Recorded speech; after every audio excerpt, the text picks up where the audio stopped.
It's a gorgeous day on the shores of Lake Michigan here in Milwaukee, Wisconsin. We take you to Miller Park, site of Game 3 between the Pirates and the Brewers. The Bucks hoping to salvage a game in this three-game set. National League Central Division standings. The Pirates have fallen 2 more games behind the Cardinals to start the second half of the season. 4.5 games separates the Bucks and the Birds. The Cubs 9 games back. And hi again, everybody, with John Wehner. I'm Tim Neverett. Robbie Zbukowski with us as well. Jeff Locke will get the start this afternoon for the Pirates. The left-hander is pitching in a place today, John, where he's actually done very, very well. Yeah, no Cole or Burnett in this series, and people were wondering why Locke. Well, Locke actually has been pitching very well of late. You look at his last 6 starts, a 1.59 ERA against the Brewers. 2 really good starts, and not so bad here at Miller Park. He has struggled on the road this year. Over 7 is his ERA, but against the Brewers at this ballpark, Jeff Locke has been pretty good. Jeff also has a double in this ballpark this year as well. Let's take a look at our Allegheny Health Network injury update. A roster move today. Marcus Hernandez placed on the 15-day DL. Left shoulder discomfort. Wilfredo Boscan is up for the 3rd time. He's yet to get in a game. The Pirates needing some pitching after yesterday's bullpen effort. Yeah, you figure Worley's out at least 3 days. Guerra probably not available today either. So you get Boscan out there. He's had 15 starts in Indianapolis. If anything happens early in the game, you need some length. He's the guy you're going to go to. Boscan is here and in uniform. He'll be in the Pirate bullpen this afternoon. The Pirates' focus now has to be on the Central Division. They've got winning records against everybody else except the Central. They'll turn their focus on their divisional foes. We'll take a look at that when we come back to Miller Park.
Fan here in Milwaukee. The star center fielder getting a rest today, not in the starting lineup. Might see him later on today. Pirates trying to focus on the Central Division, John. They have winning records against the rest of Major League Baseball, 36-14 against the East, the West, and the American League, but against the Central, just 17-23. pretty amazing. The Pirates are only 4.5 back in the Central. Normally, to win a division, you have to beat your division. And the Pirates 6 games under, haven't hit as well, haven't pitched as well. It's really remarkable and lucky, really, that they've been so good against the AL, 11-2 against the West, 15-7 against the East. And that's the reason why they're in the position they are, because they haven't been that good against their own division. Looking for a win over the last place Brewers today. The Brewers have been playing very well, though, since the end of June. Taylor Youngman will start for Milwaukee. He'll face Jeff Locke. Let's go back to Pittsburgh right now. Dan Potash has this State Farm Game Break.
Ball on Root Sports is brought to you by Toyota.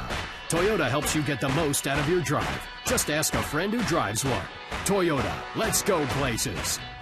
And by Barrel Automotive, we're driven to be better. Let's go Bucks. Clint Hurdle getting his troops ready to go today to try to win this one and get out of here with at least one win before heading off to Kansas City for interleague play starting tomorrow night. Take a look at the Pirates lineup this afternoon. It's brought to you by Toyota. Polanco leads off. Neil Walker, Starling Marte, Jung Ho, and Travis Ishikawa will start at first base today. Cervelli, and then Jeff Decker makes his season debut. Today will be his 19th career major league game. Jordy Mercer will play short. Jeff Locke doing the pitching, batting ninth. McCutchen and Alvarez getting the afternoon off. And Taylor Youngman, who has been exceptional since making his major league debut against the Pirates back in early June at PNC Park. His last outing, John, a complete game against the Dodgers. Yeah, believe it or not, Youngman has more complete games than the Pirates and Brewers combined. He has. We've been using this word deception a lot, and he's another guy that is deceptive. He doesn't overpower anybody, throws a lot of fastballs, only averages about 92 miles per hour, but he almost steps towards the right-handed hitter. Really throws across his body, kind of like Vance Worley, but he's long and lanky and almost looks like, I'm sure, to a right-handed batter that he's coming right at you.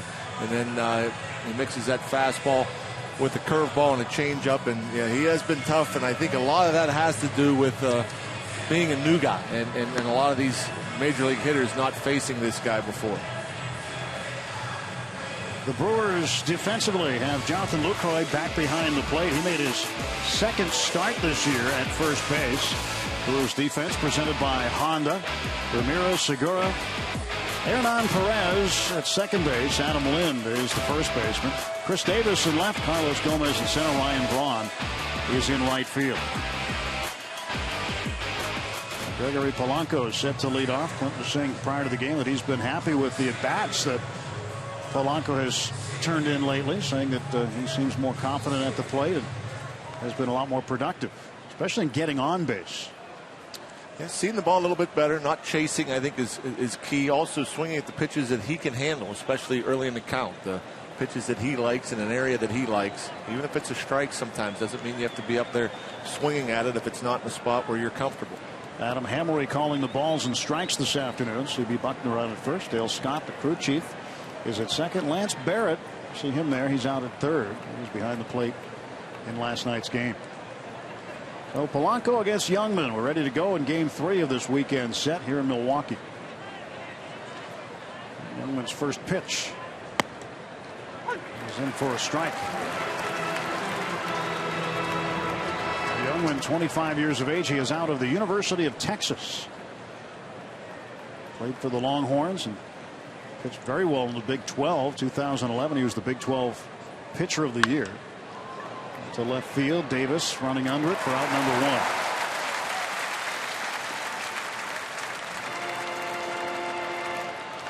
1. Well, one down for the Pirates. Barrel Automotive League leaders stat. Best DRA in the National League among rookies. He's got it. 215. Robbie Ray of the Diamondbacks next. And Williams Perez of the Braves is the third lowest ERA among National League rookies.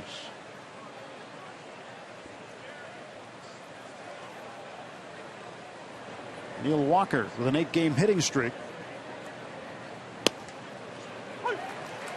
And John, this Brewer organization's been able to stockpile some young arms, and they've got a pretty decent group that Craig Counsell has to deal with now as the starting rotation.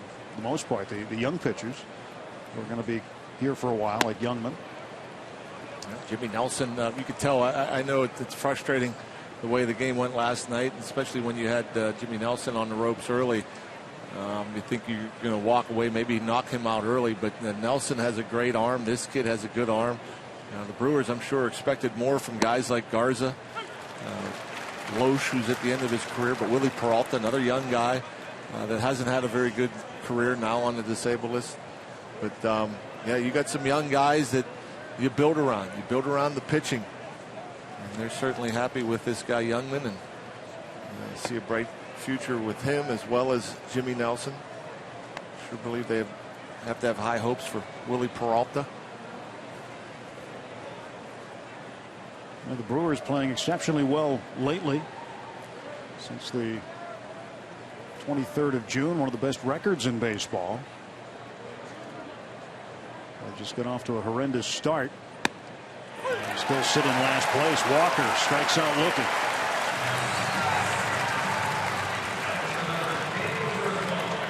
Rivers Casino tips to win. Well, you hope to create opportunities for Marte, who's batting third in the McCutcheon spot tonight.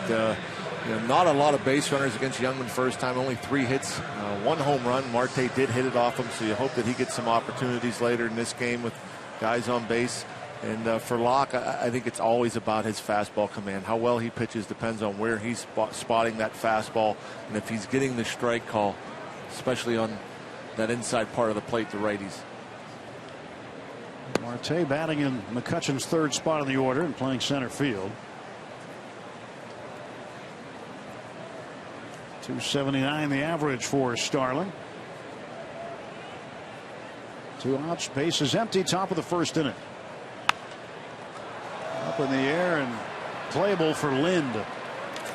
First baseman will put it away, and the Pirates gone 1-2-3 in the top half of the first inning.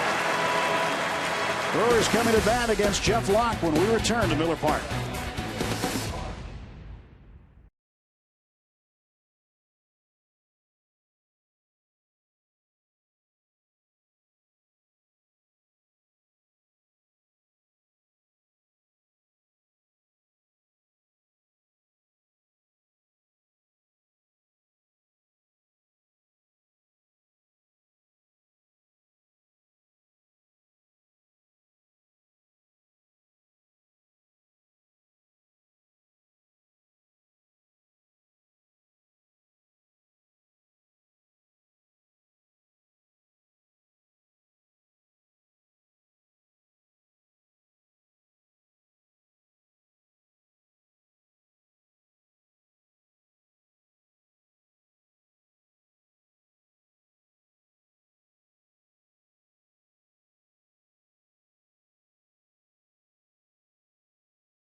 First time against Jeff Locke.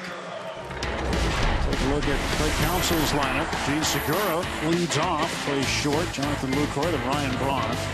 Gomez, Landon, and Ramos Ramirez, the third baseman. So far in this series, pretty good one. 4 for 6. He had a home run last night. He's driven in a pair of runs and also has a double. Chris Davis in left. Hernan Perez is at second base, and Taylor Youngman batting ninth. Facing the Bucko left-hander Jeff Locke. And Jeff Locke, his Hyundai numbers. 5-5 record, the 4.03 ERA, over 96 innings of work. The league hits 271 against him. Coming off a loss, lost 4-1 to the Cardinals his last time up. Only one of those 4 were earned. And that start after a gem against the Cleveland Indians, where he allowed just 2 hits through 8. Well, Locke facing Segura. Segura's first game this series in the leadoff spot. He was written in as the leadoff hitter yesterday, but when Francisco Liriano was a late scratch, Craig Counsell made some changes in his lineup, and he got the left-handed hitting Gerardo Parra back out there in the leadoff spot and moved Segura down toward the bottom of the order. Easy play for Jung Ho Gung, and there's 1 out. Well, the Brewers hitters will be aggressive. We'll see them swing early in the count if Jeff's throwing a lot of strikes. You do have a chance to go long in the game if you are in the strike zone, and stay out of the heart of the plate, and you can get guys to chase, get guys to make early contact.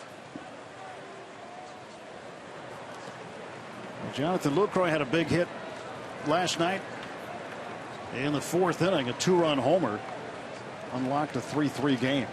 He hit 5-3 at that point in time. The Brewers didn't look back from there. Ended up getting 2 more home runs, one from Ramirez and another from Chris Davis, who had a pinch hit home run to one of the deepest parts of this ballpark. 0-1 to Lucroy. Ground ball left side. Mercer will knock it down, and Lucroy's got himself a base hit.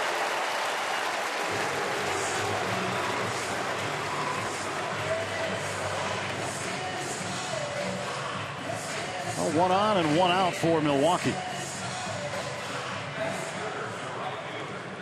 That's a play. You'll see Jordy Burns make that play if the ball doesn't come up on him at the very end. Pirates defensively have Starling Marte in center field with Andrew McCutchen getting the day off. Jeff Decker will be in left field. Gregory Polanco in right. Travis Ishikawa makes the start at first base for Pedro Alvarez. Cervelli catching Jeff Locke today. Ryan Braun with man at first base. Facing Locke. And a ground ball to short. Mercer flips to second for one, back to first. That's a double play. 6-4-3. And the Brewers are done in the first. On to the second in Milwaukee.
On our Chick-fil-A double play. That fastball in. Braun rolls it over. Quick to his right. Mercer, nice feed to Neal. Good turn. Routine double play.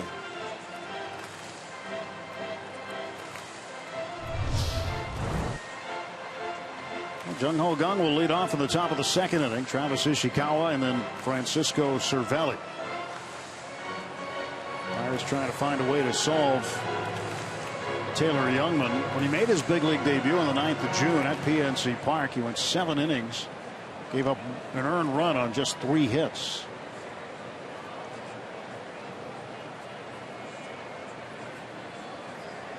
Jung Ho will look at strike one. The one run that he gave up was a home run. Marte got him for a home run in the second inning of that game. That was all the Pirates could muster offensively against the rookie. It has to be a different look, that's for sure. Youngman on the third base side of the rubber. And the whole step, where his foot lands is pretty much right at the right-handed batter.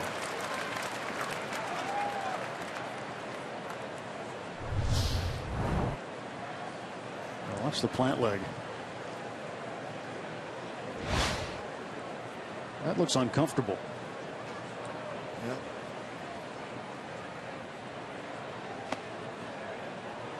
Two and two to Jung Ho Kang.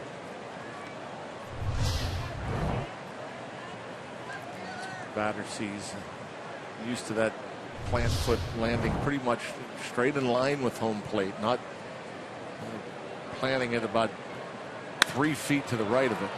Kang lines one to right field. That's a base hit. First hit of the afternoon for the Pirates. It's hard not to bail out a little bit. And even there, Jung Ho kind of came off that ball a little bit, but he kept his hands back long enough, hit a little bit off the end of the bat, able to dump it into right.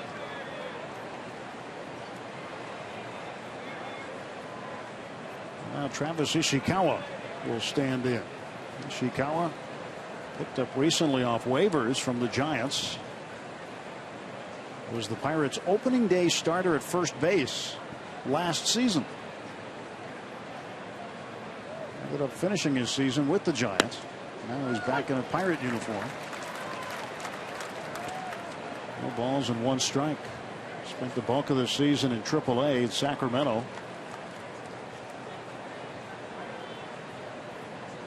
told me that last year he actually contemplated retirement from baseball. He just didn't want to continue to be a minor league free agent anymore. But then the Giants called him up, and he said much to his surprise they called him up, and then he was even surprised more when he got to San Francisco and Bruce Bochy put him in left field.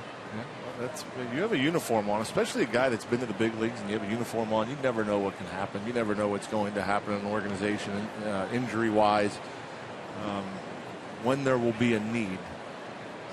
Unless you have something better to do, I think it's crazy to give up the uniform. Ishikawa with Jung Ho Kang at first base. 1-1. 2 balls and a strike. He's a left-handed hitter. Maybe not as difficult to read this kind of delivery. I think still probably tough to pick the ball up. As he steps towards the right-handed batter's box, you don't see that release point. This one hit down the left field line pretty well. Going back on it, Davis, and he makes the catch. Boy, what a play by Chris Davis to take away extra bases from Ishikawa. Off a left-handed bat, that ball slicing away from the left fielder. He just stayed with it. Yeah, he wasn't playing very deep. Didn't take the best route to the ball. He kind of just broke straight over, then had to go straight back. You know, if you take a deeper angle to it, it's an easier play, but he kind of put himself in a tough position. It made it a little more difficult than it had to be, but still good job closing in on that wall, coming up with the catch. And thanking his center fielder for the talk, letting him know how much room he had. 1 out, and here is Cervelli. Francisco 1 for 4 in last night's game. Took an 0 for 3 in game 1. 1 for 7 in the series.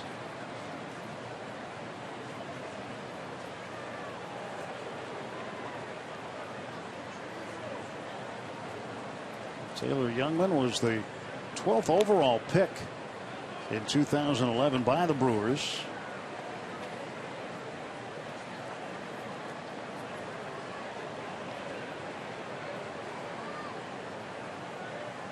Transferred high schools his senior year in Texas. Went from a 2A school to a 5A school, which is pretty big, and then committed to Texas after that.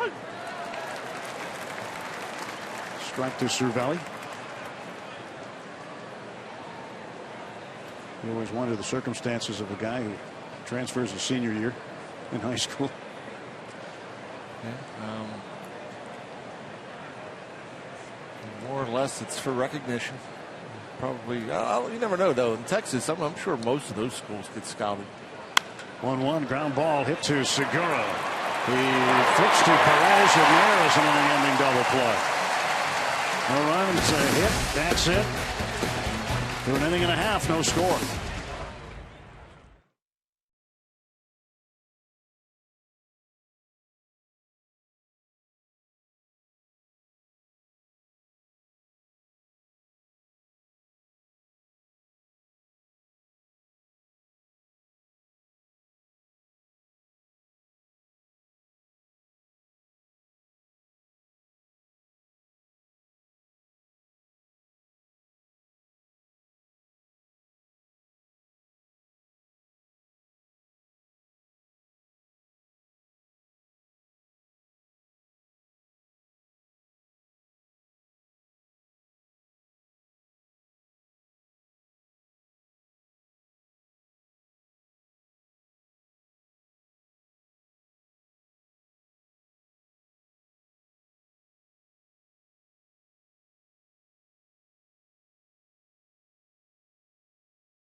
Inside Pirates baseball, we're looking back at the best stories from the Pirates' first half of 2015. Relive the most memorable moments, inside stories, and top plays so far in the season on the best of Inside Pirates baseball, presented by Allegheny Health Network, tonight after postgame on Root Sports. On the UPMC scoreboard, no score, one hit apiece, one double play apiece. And now Jeff Locke comes out for his second inning of work. He'll face the cleanup man, Carlos Gomez, and the first baseman, Adam Lind, and Aramis Ramirez. 4, 5, and 6 in the Brewers order. Trying to keep a tabulation on how many times Gomez will swing and lose his helmet today. How about that?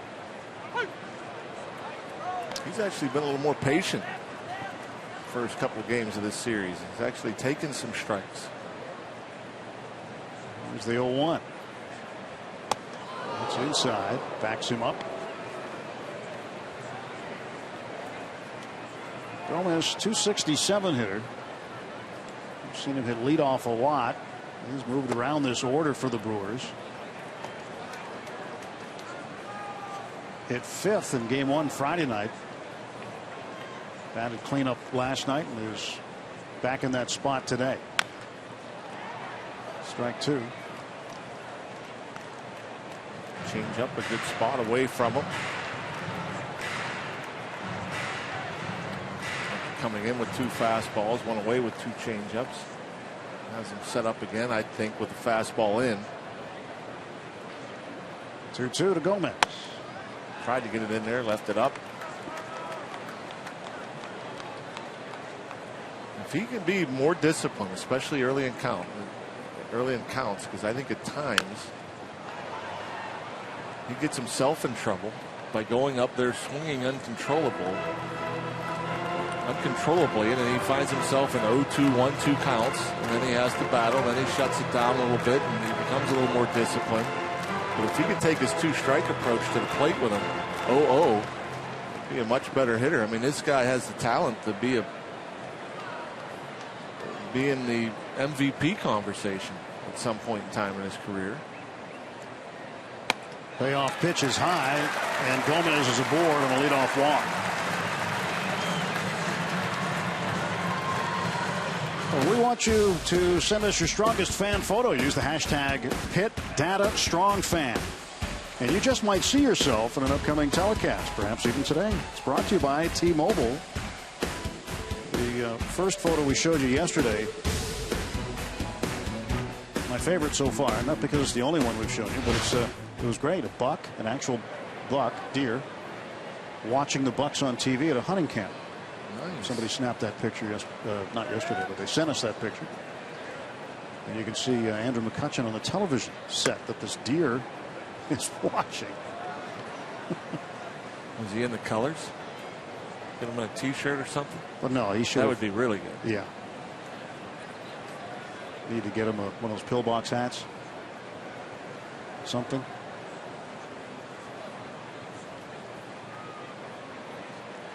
One 0 to Adam Lind. And a ground ball right to Mercer. He'll tag Gomez. Gomez takes him out. And Mercer's down.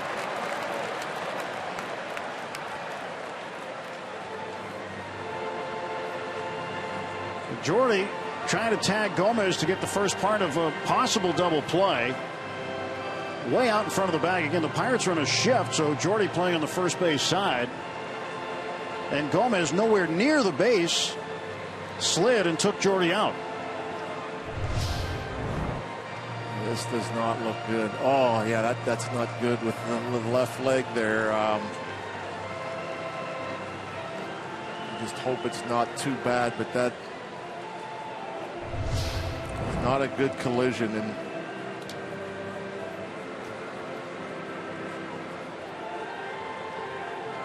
Gomez is one guy's not going to make it easy for you. He's just not going to pull up or move out of your way. He's going in there, and anybody that goes in towards second base is trying to break up a double play. They're just not going to let you do it. I'm sure Carlos Gomez didn't go in there trying to hurt Jordy Mercer. I'm not going to sit here and say that that's a dirty play.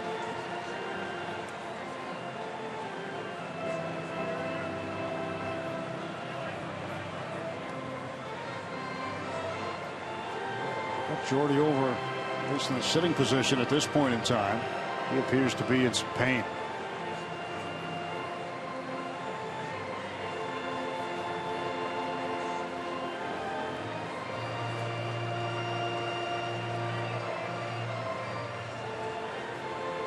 Todd Tomczyk, the trainer. And they're asking for a cart. This is not good. Yeah. Jordy Mercer's going to get wheeled off the field. It's hard to speculate on that sort of things. They're not messing with the knee, which you would think maybe the way the force coming in, and maybe he done something to his knee, but the way he was feeling around Todd Tomczyk was down around the shin. You start thinking maybe a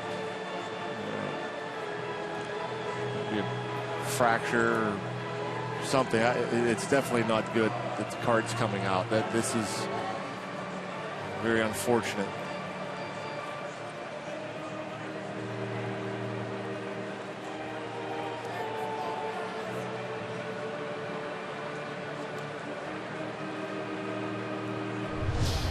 Let's look at the play again. Jordy just heads over there to try to make a tag, and Gomez, the bent leg slide, trying to take Jordy out, prevent a double play, and went in hard into that left knee.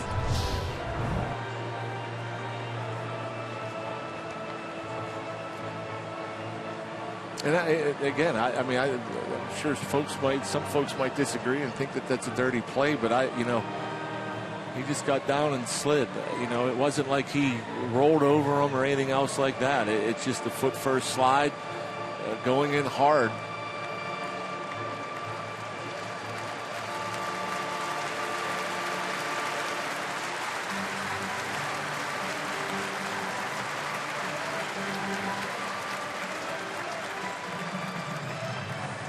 Jordy able to get up and get it in the seat of the cart. He'll get wheeled off that way. And he is done for the afternoon. And we hope it's only for this afternoon. We'll try to get you an update at some point in time during the game if possible on the condition of Jordy Mercer. In the meantime, Sean Rodriguez has come off the bench to play third base, and then Jung Ho Kang will move over to play short.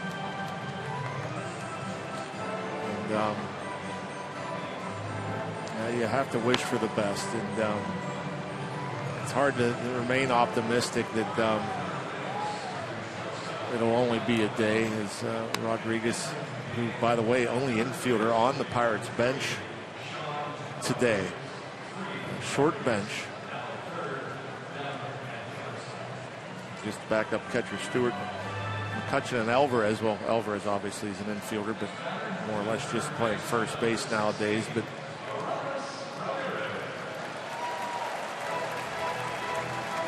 so you got Harrison out till September sometime, and then Mercer we hope is okay. But in the meantime, not a lot of depth on that bench in terms of infield help. So it'll be Rodriguez, who made a couple of great plays at third base in this series.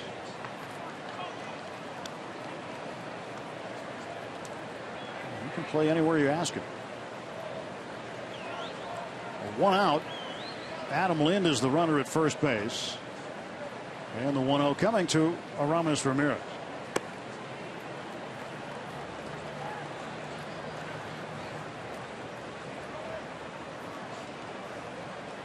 Ramirez had a big night last night.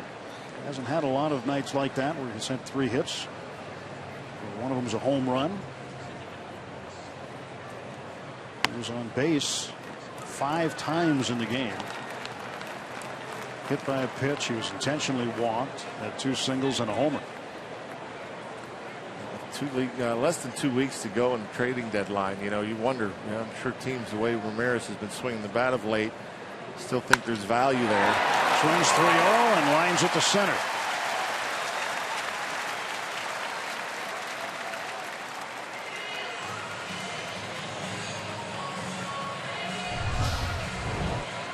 And maybe thinking he's taking all the way, and he just throws a fastball outer third, thigh high, and right back at you. Chuck and duck.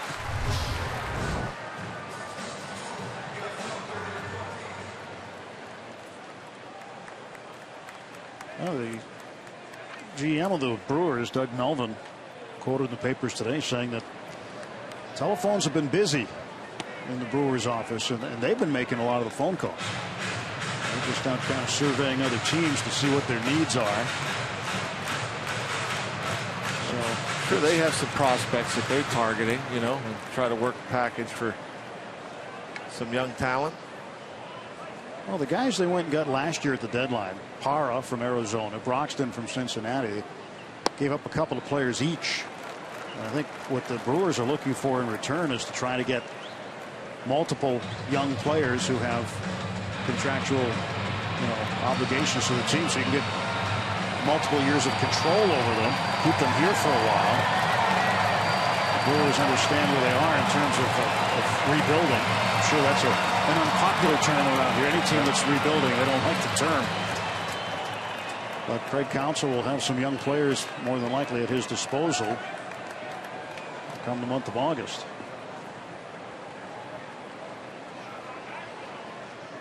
(2-0) and Davis pops this one up. Over by the line is Polanco. He'll make the catch. Lynn will tag and head to third base. 2 men out, runners at the corners for Milwaukee. Well, you talked about their young pitching, and they do have some young pitching here that which has gotten them to respectability, really, have them playing a lot better, and they do have a core group. Offensively, I'd be very surprised to see Lucroy or Braun or Gomez go anywhere. That doesn't mean they won't, but that's 3 pretty good hitters. Segura another. You look at Fires on the right, Nelson on the left. They'll be here, but the veterans Loesch and Garza, who knows? Yeah, they do not fit into the future, I would not think, especially Loesch. Hernan Perez, second baseman, takes ball 1. No score. 2 on, 2 out for the Brewers.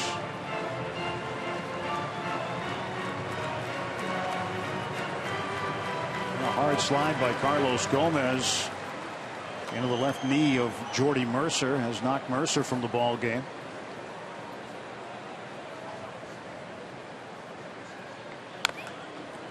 Strike 1 to Perez.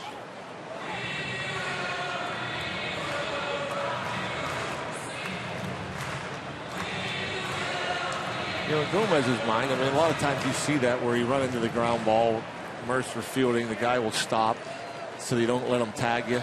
And almost every time that ends up in a double play anyway. You know what I mean? Ground ball to third. Rodriguez goes the short way to Walker. And the Brewers will strand 2. No runs, a hit, 2 left. On to the third.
Brewers at Miller Park. I'm Robbie and Smikowski. If you know anything about Pirates closer Mark Melancon. You know, he likes to kind of live on the edge a little bit and do some unconventional things, and he did it again today, where he took a cell phone and himself used the streaming app Periscope to slide down Bernie Brewer's slide. He gave all the viewers a live play-by-play of the action, and there is Mark working his way down the big slide. Just decided to climb his way up to left field and do it.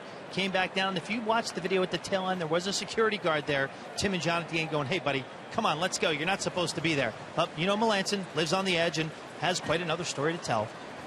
You know, they don't exactly encourage players to do that here at the ballpark, but Mark giving us a look at what it's like. I heard Bernie went into the clubhouse after. All fired up. He went after him? Yeah. Bernie was mad. Mess around in his clubhouse. Or dugout. First at bat of the season in the big leagues for Jeff Decker. As recalled Friday from Indianapolis at 275 with the Indians.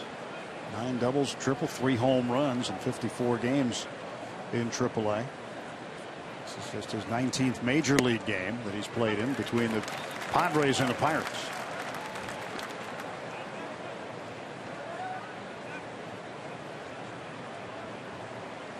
Pirates got him in a deal on the 25th of November in 2013, heading into the 2014 season.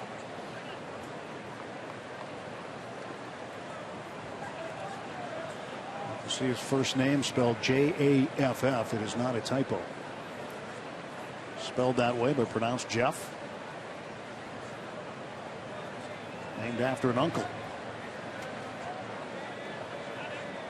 I've told the story before. 2 springs ago, I introduced myself to him in Bradenton, and I asked him about his first name. And he said I was named after my uncle. And he follows this one back, and in a brief moment of absent-mindedness, I said, "Oh, what was his name?" And then as soon as I realized it, I started laughing and said, "Sorry about that." Yeah.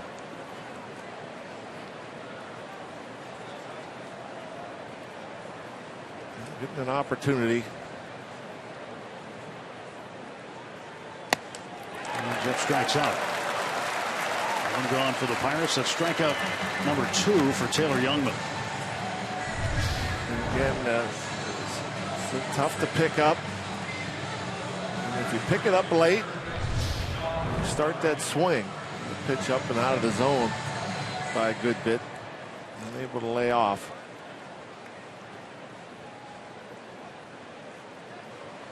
And Sean Rodriguez batting in Jordy Mercer's spot. Mercer did not have a plate appearance today before having to leave.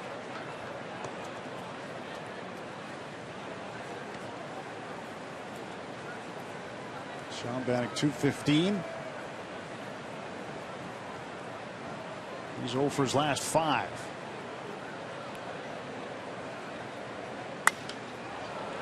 Up in the air to shallow center field. Gomez will let Perez, the second baseman, backpedal and catch it. Center fielder's ball there probably, but Perez got to it easily, and that's the second out. Youngman threw a first pitch curveball to Sean Rodriguez that he took. Fastball is mostly what he throws. Almost 3/4 of the time he goes to that fastball. And I think for a right-handed hitter, you'd rather have this guy have a curveball than a slider. A curveball you can recognize, probably a little easier pitch to take, less likely to chase it outside the zone. So you really don't have to worry about that one fastball, getting it ready and getting a good swing off.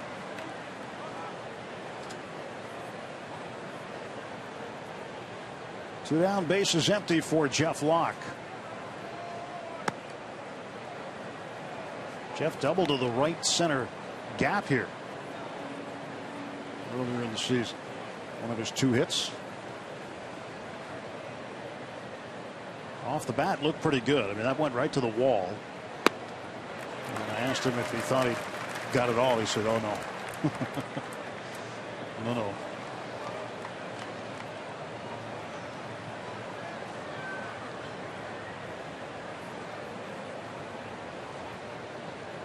1-2 pitch coming from Youngman.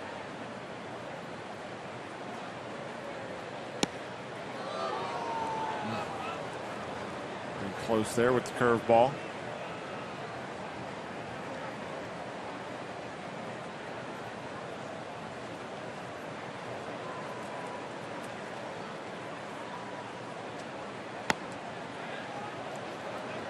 Jeff now works a full count against his mound opponent.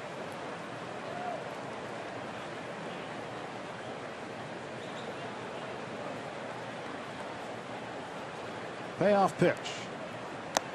And he walked him. Good figure.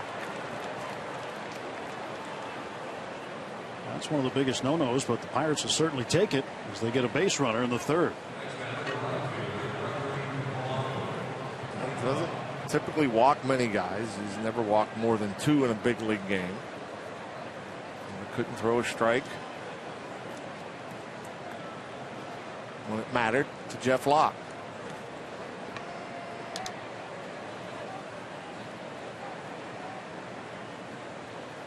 Gregory Polanco 0 for 1. He flied to left field in the first to lead off the ball game. Geared up for the changeup was Gregory, and he doesn't throw that changeup very often. Maybe a handful of times a game, but a dandy there. Polanco has hit safely in his last 4 ball games. And now his last 5 as he rips it down the line, and he'll be able to run. Well, Polanco in with a 2-out stand-up double. Locke is held at third, and the Pirates have something going with 2 out. Make that walk hurt. Polanco gets a fastball in, turns it around, right down the line. And Lind, he just shuffles off the bag a bit. It wouldn't have mattered if he was holding the runner on. Locke, a lot of times with the pitcher on there, you won't even bother holding the runner on.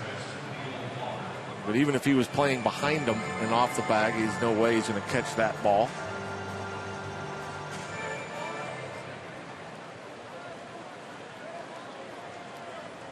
Neil Walker with an RBI opportunity. Struck out looking in the first. Breaking ball for a strike.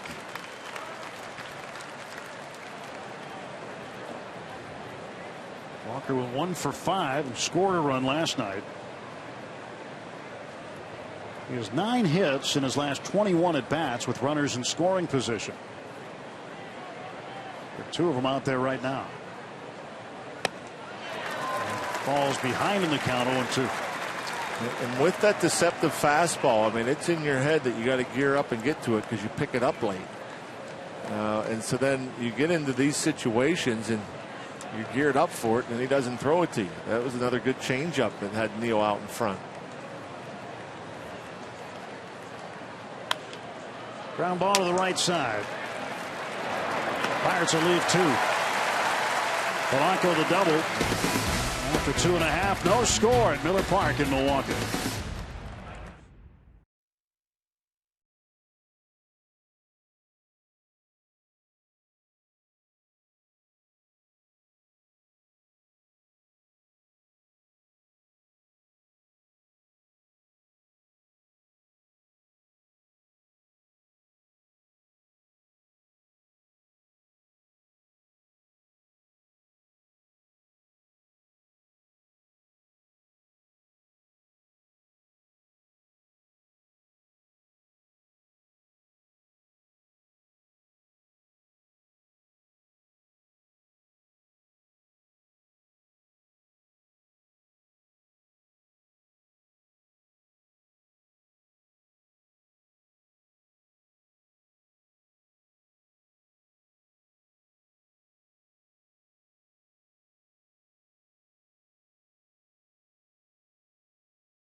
It's Baseball on Root Sports is brought to you by the Chevy Trax and your Western PA Chevy dealers.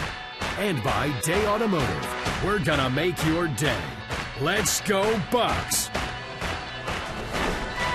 Here's our Day Automotive, this day in Pirates history. This date, 1955, the Deacon, Vern Law, was pressed into emergency duty. Had to make a start when scheduled starter Joe Gibbon went down with an illness.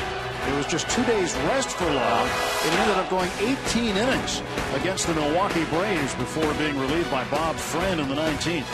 Future Bucks manager Chuck Tanner gave the Braves the lead with an RBI single off of Friend in the 19th before the Pirates came back and won it. Frank Thomas, Dale Long coming through with Thomas an RBI single to end it. Taylor Youngman, the pitcher for the Brewers, leading off, and the 0-1 pitch from Locke inside 1-1.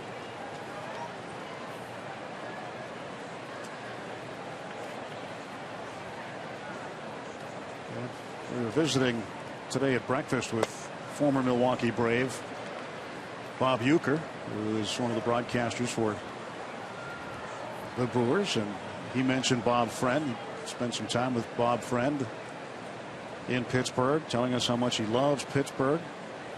Wanted us to say hi to his good friend Bob Ward. Said he'd be probably watching us today. Youngman down on strikes. There's one away, and the Brewers have the third inning. But Bob is not short on stories, huh? No. Good ones, too. Been around a while. Well, taking a break this inning. Mr. Baseball.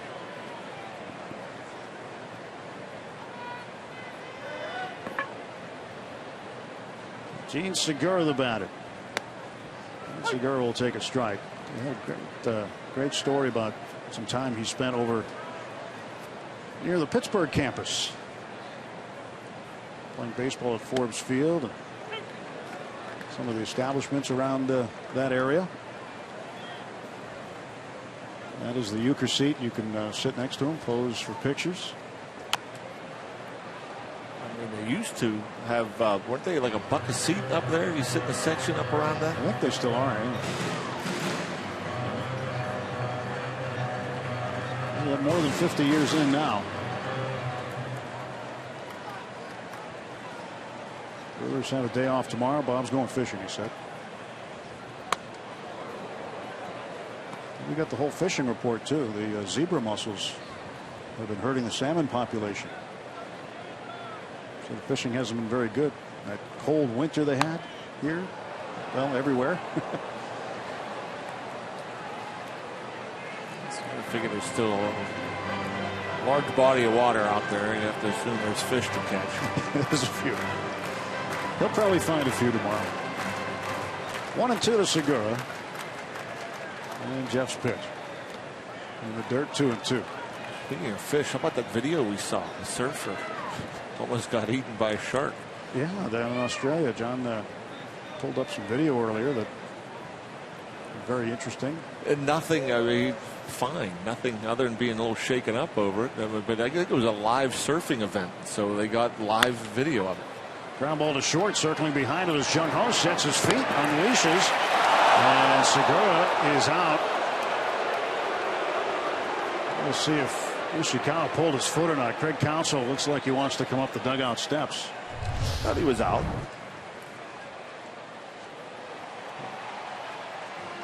Ooh, maybe not. Counsell wants to challenge.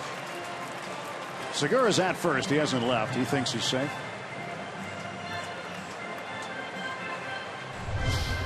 So they'll take a look at this one. Back in New York, and then the call will be made.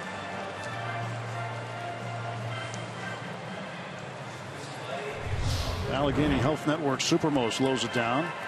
Yeah, boy, that's you don't see them miss many at first base. Yeah, this shouldn't take very long to overturn. And Segura will be given a base hit.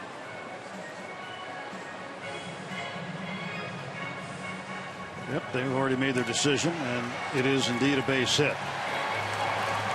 Yeah, I think first base umpires are really good at that particular on the force play. I think they're accurate 99+% of the time, and you rarely see them miss one that badly. That's the 20th replay for the Brewers this year, 20th challenge, and they are 14-6 in their challenges.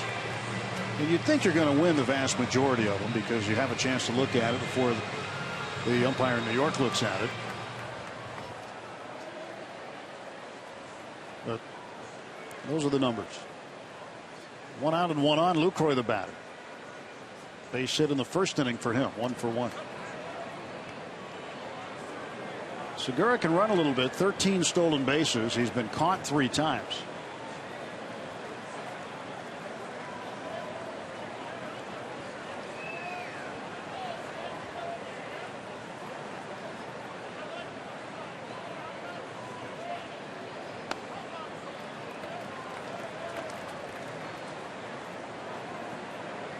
One 1-0 to Lucroy.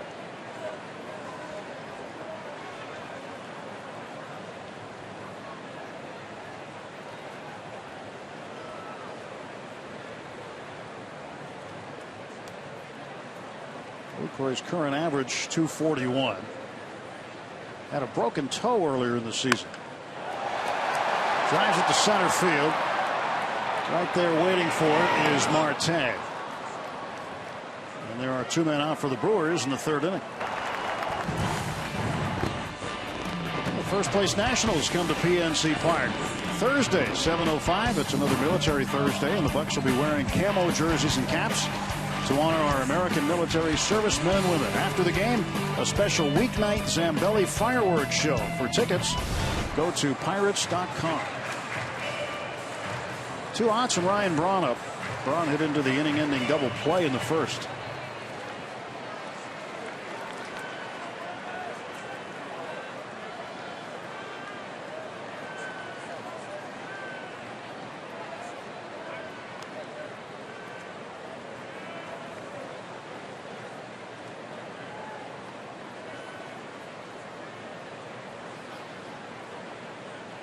Braun, the right fielder, started his career as a 3rd baseman. Ended up in left field for quite some time here. Moved over to right field full time recently. And yeah, I'm remembering when he moved from 3rd to the outfield. I mean, you can tell, very good athlete and handled it no problem. Probably an underrated outfielder. Got the balls, strong, accurate arm. Segura off of first base, and the pitch to Braun in for a strike. Hey, talk about converting guys. That you always hear that it's easier to move them away from the ball, move them to the outfield from the infield, as opposed to being an infielder or an outfielder converting to being an infielder. Yeah, it's a huge difference. Typically, your better athletes are in the infield, and so it's not a big deal to move them to the outfield. Outfielders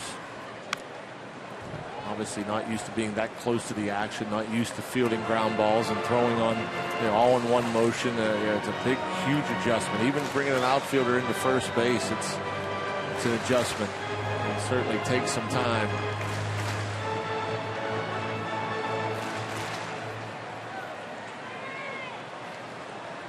Braun hitting .333 over his last 15 games. He got off to a relatively slow start in April. Segura took a big secondary lead, but he goes back to first base. When you look at what Braun has done since late April, he is among the major league leaders in RBIs with 53. He and Bryce Harper tied for 4th with 53 RBIs since the 28th of April. Nolan Arenado of Colorado has the most with 58. All National Leaguers, by the way, on that list. Paul Goldschmidt, 56. Buster Posey, 55. This one's into the seats.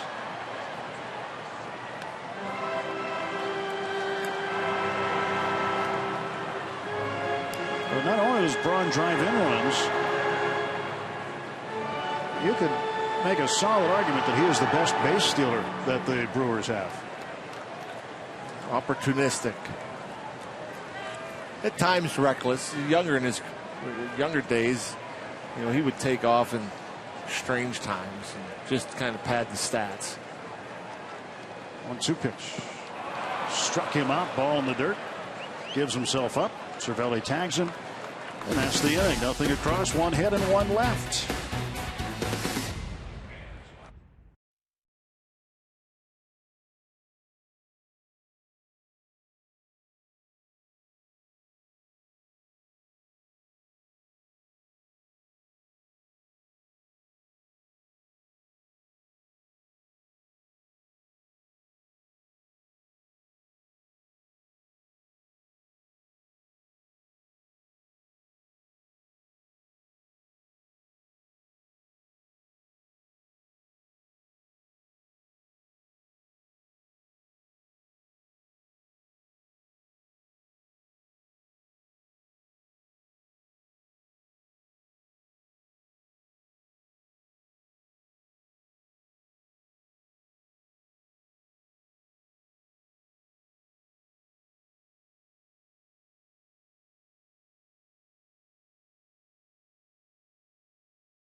With All-Star Mark Melancon to his home in Houston, Texas, as he gives a behind-the-scenes look at his family life, workout routine, and a whole lot more.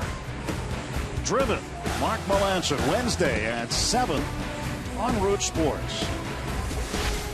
Dog is driven too. That's a good potential dock diving dog right there he's got. So no score. We go to the top of the 4th inning. Francisco Liriano chatting with the skipper. Frankie with a sore neck still. Couldn't pitch yesterday, and you can see him even right there moving gingerly. Well, Marte leading off for the Pirates. Take a strike.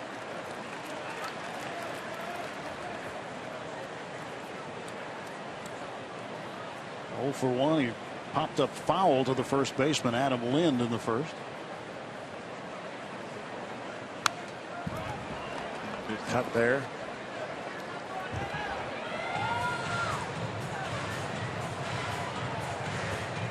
You always wonder about these types of guys, young men, in the way they throw across their body. Go back to the early 90s. Randy Tomlin from the left side used to really throw across his body. I think it had some. Marte toward the right field corner. That ball is going to be a foul ball. Even Braun thought it might have been fair the way he played it off the wall. Let's get a look at it. Oh boy, just missed. Not a lot of foul ground down there. It's not foul, but very much.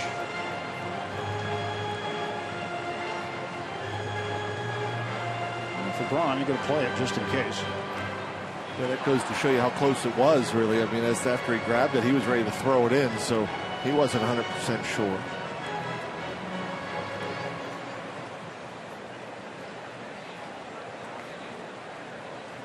Got an update on Jordy Mercer we'll give you here in a second. 0-2 pitch to Marte. Inside, 1-2.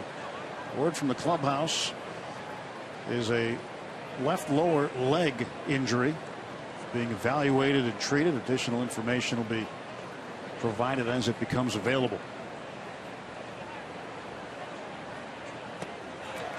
Marte down on strikes.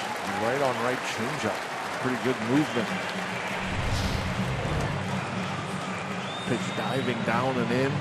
Well off the plate in.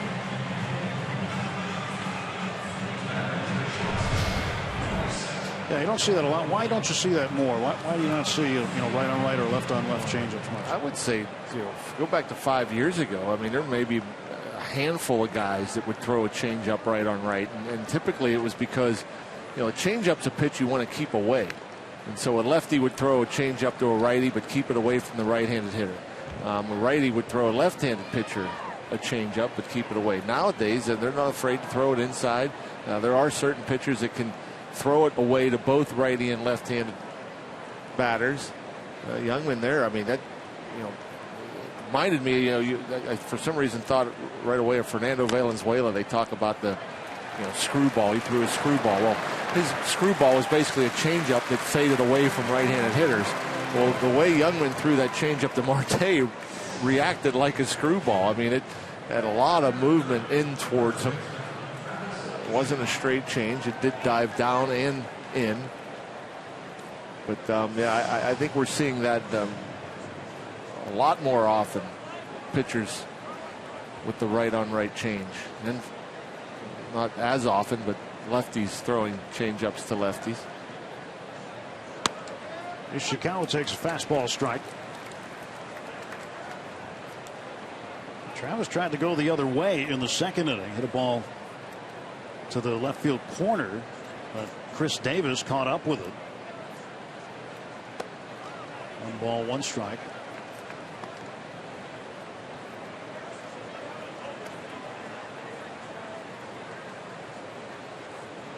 You got to wonder if Ishikawa will ever have to buy dinner in San Francisco again after hitting the pennant-winning home run. Yeah.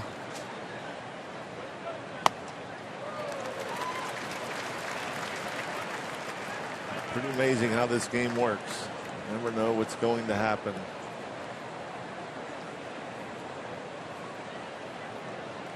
Ball and 2 strikes. Youngman ahead of Ishikawa.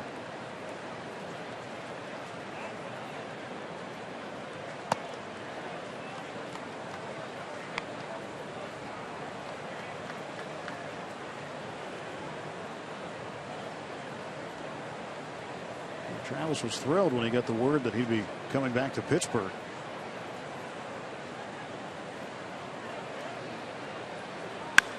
Two to left field again, and Chris Davis has an easier time with this ball. Pirates gone in order. They head to the bottom of the 4th inning in Miller Park, scoreless.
We head to the bottom of the 4th inning here at Miller Park.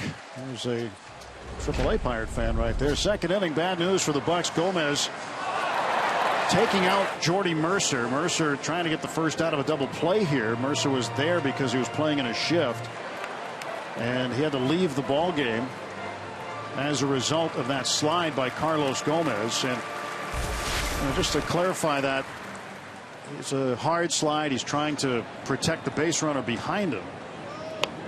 And your thoughts again on that particular play, John? I mean, your options are you let him tag you and you give yourself up for a double play. You stop, which in case Mercer would throw it to first and then throw it to second, it's going to be a double play.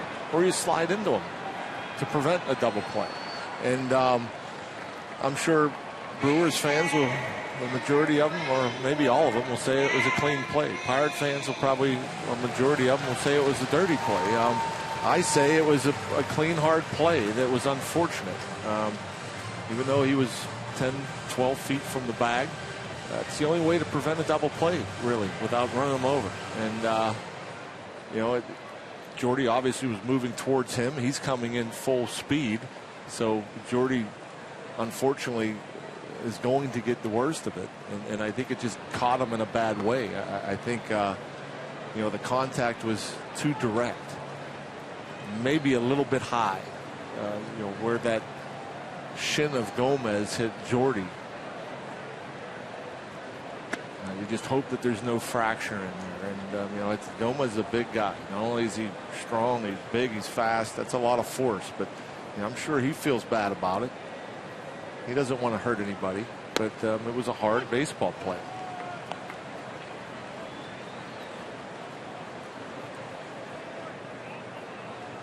Adam Lind with a 2-1 count on him. And a grounder right on the line to first. Ishikawa's got it. 2 gone.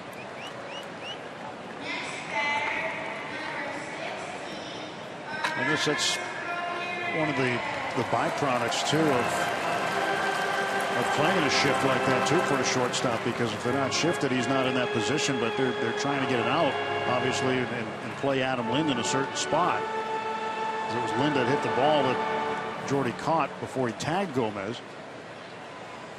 And I'm sure Jordy going in was either expecting him to stop or to pull up.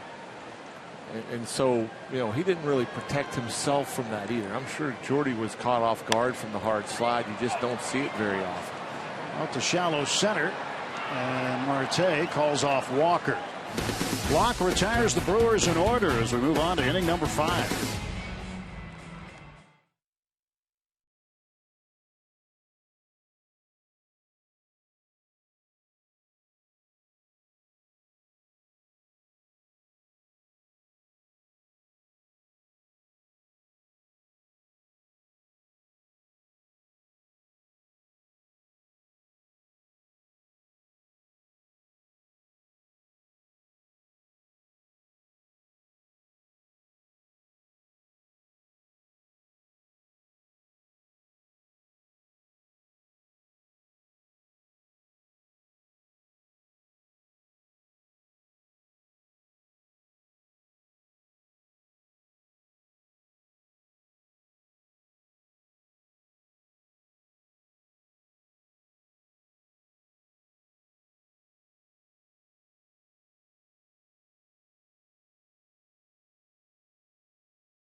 Baseball on Root Sports is brought to you by Allegheny Health Network.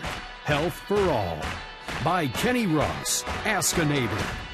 And by Levin Mattress, located in all Levin furniture showrooms and freestanding stores. Let's go Bucks! Still scoreless at Miller Park.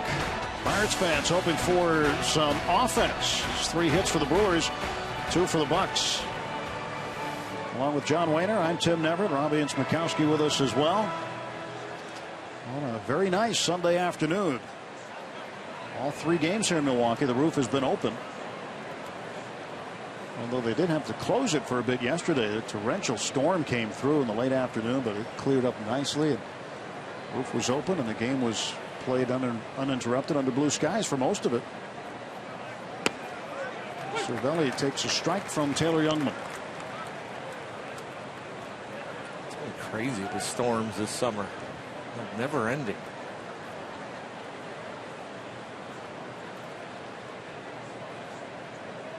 0-1 pitch.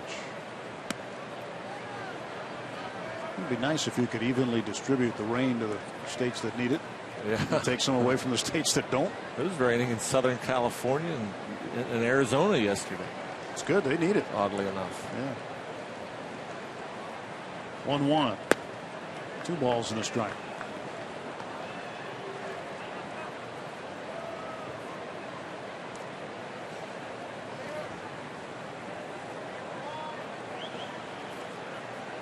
Cervelli hit into an inning-ending double play in the second, started by the shortstop Segura.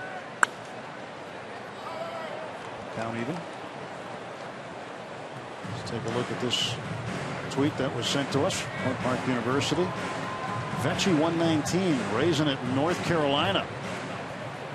And on the beach with the Jolly Roger. That's a nice place to be today. Thanks for the photo.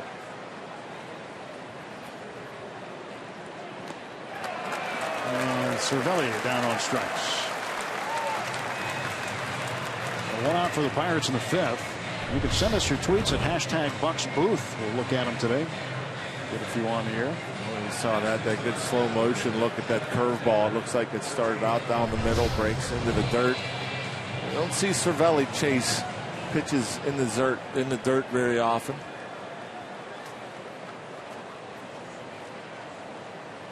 So here is Decker. Struck out swinging his first time up. His last game action came in AAA at Toledo Thursday night. Went 3 for 4. And he hammers one. Gomez on the run. Gomez to the track. Gomez leaping. It's off his glove. Decker around second base. He's heading for third. And he will be in with a stand-up triple. Didn't miss a home run by much. There's some pop in this bat. He's not a very big guy, Decker, but he gets this one, gets it up, and Gomez mistimes his jump. Probably didn't even have to jump. You know, he's not even against the wall when he goes up there. He falls and hits the base of the wall. If he just keeps going, knows where he is, finds the wall, it's an out. But Jeff Decker will take it. Almost gets a home run. He'll have to settle for a triple. His first major league triple.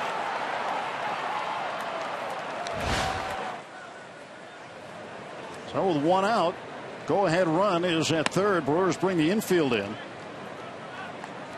Sean Rodriguez takes the ball.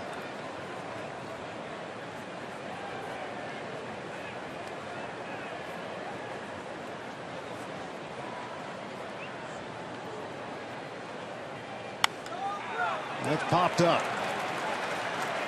Segura battling the sun. Makes the catch. Not what Sean had in mind there. And there are 2 out. And a very important spot in the order, that 8th spot, with a pitcher coming up next, and Rodriguez pops out.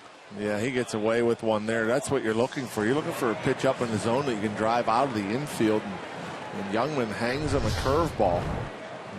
Pretty much above the belt, middle of the plate. He's got under it too much, did Sean Rodriguez. Jeff will have to help himself here.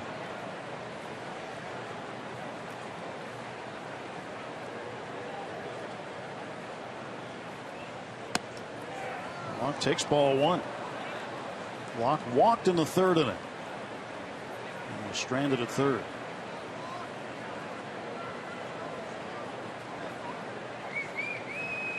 (1-0) from Youngman. Ball 2. That's so strange. Jeff's a tough out today. Yeah.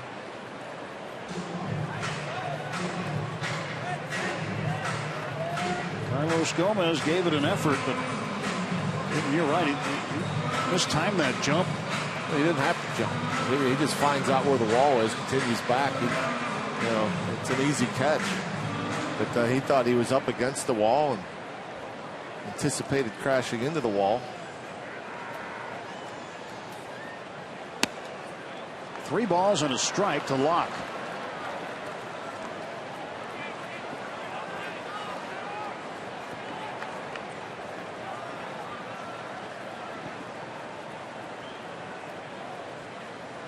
.30 pitch. There's a strike.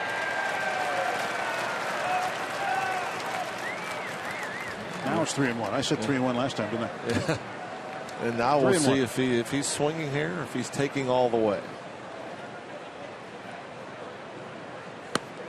Taking all the way.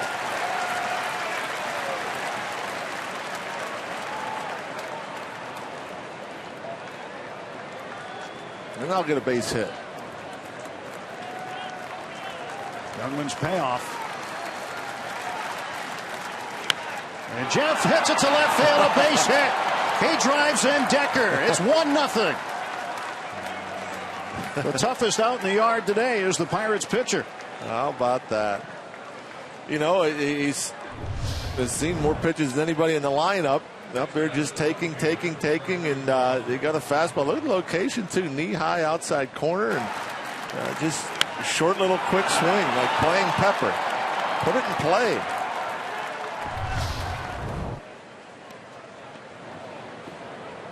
So Decker, after his first career triple, scores. He's all smiles.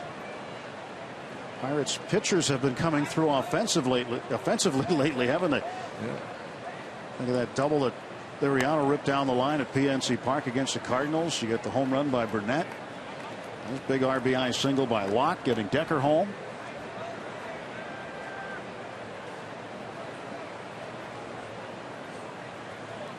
Well, the next 3 games, you put the pitcher in your pocket and get a DH. Yep, got to settle for the DH.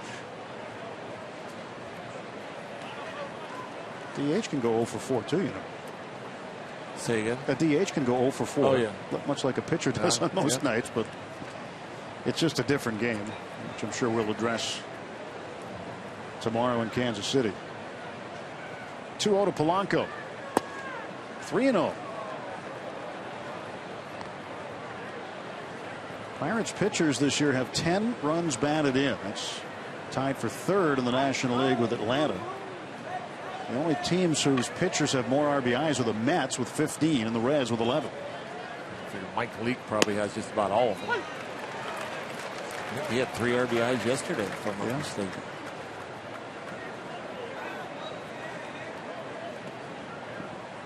That's a good bet. Leake has most of the pitchers' RBIs there. 3-1 the count to Gregory. Outside ball 4. Pirates with another base runner that pushes Locke into scoring position. Rick Kranitz out of the dugout, the pitching coach for the Brewers. Next Sunday, Pirates take on the Nationals. 1:35 game. All kids 14 and under receive a Francisco Liriano and Neil Walker Cup. Thanks to Tops.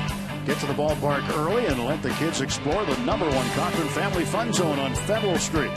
After the game, kids run the bases, courtesy of the original pizza logs. For tickets, go to Pirates.com. Pirates get home from a road trip. Liriano and Walker Cup. 4 games against the Nats coming up. They're still working out that tightness in the neck.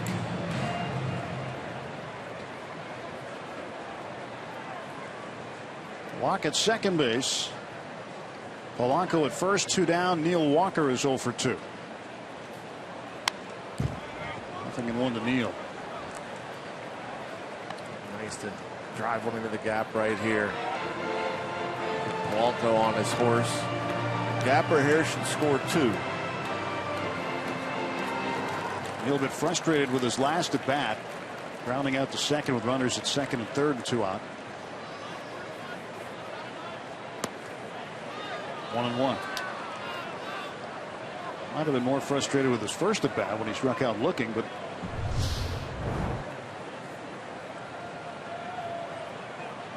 see that curveball missing away. When in the sun, the batter in the shade. This is different stadium in terms of the regular afternoon game. You contend with the shadows. Normally you don't mess with shadows until 4 or 5 o'clock in the afternoon in most stadiums. 1-1 is hit well in the air, deep right center field. Going back, Gomez. This ball back, and this ball is caught up against the wall. Gomez timed his leap right that time. And Neil Walker 0 for 3.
And may not be reproduced or retransmitted in any form. And the accounts and descriptions of this game may not be disseminated without the express written consent of the Pittsburgh Pirates. Just a reminder, as you enjoy a cold one, to look forward to Miller Time later in the game, brought to you by Miller Lite. Jeff Decker, first career triple. He comes in to score when Jeff Locke takes a 3-2 pitch the opposite way for his second RBI of the year. And the Pirates with a 1-0 lead as we go to the fifth. The home half of the fifth.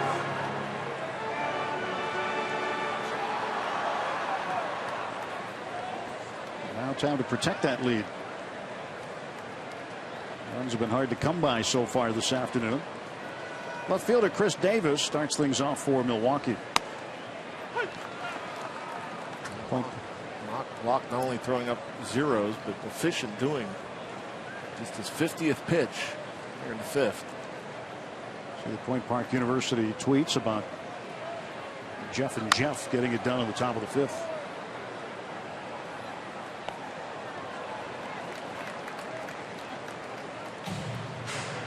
Nothing in 2 to Davis.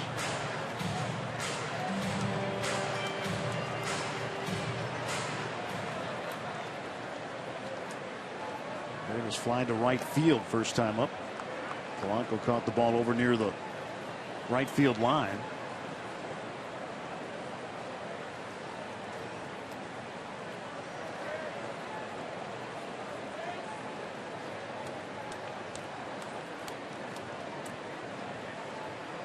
One, two. Strike 3 call. Locke gets the call there, and he strikes out Davis. Third strikeout of the afternoon for Jeff. Goes with the curveball. Oh, I stand corrected. That's the changeup, and I saw that strike zone light up. Just at the bottom of the knees. Davis didn't like it.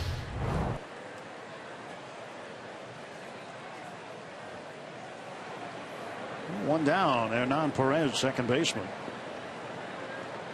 0 for 1, and he lobs one right at Jung Ho Gung for out number 2.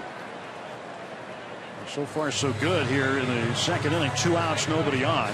And this follows up a fourth inning, John, where he had 3 quick outs, and he got him on 7 pitches in the 4th. And so far, just a handful of pitches in the 5th. Yeah, you think should be another easy inning for Jeff Locke with the pitcher Youngman up.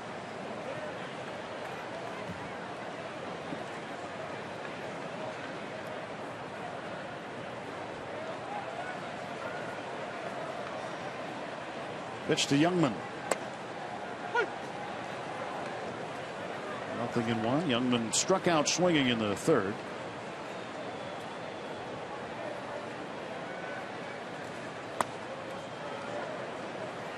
Nothing in 2. See if he comes right at him here. 0-2. Jeff doesn't have any problems throwing strikes to his opposite number, but Youngman seems to have a problem with Locke today. Backdoor breaking ball. Trying to get tricky with him.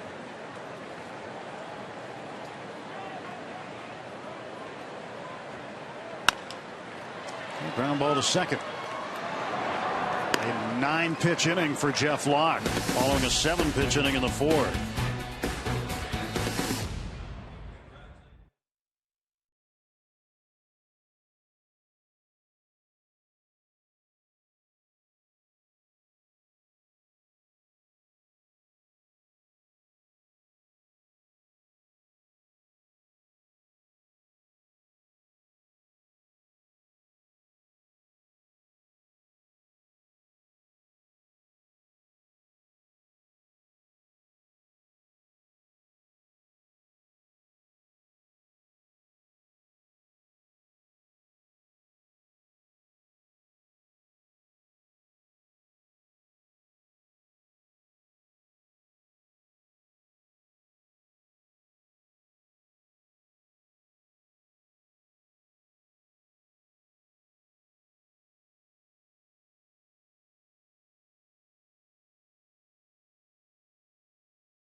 Time now for our Data Strong fan photo of the game, brought to you by T-Mobile. It's sent in by Jeff Mitch. And there's a pair that beats a straight. Well dressed in the uniform of the day. Hashtag Pitt Data Strong Fan. Get your photos in. It's brought to you by T-Mobile. Girls always wear the black jerseys on Sunday afternoons.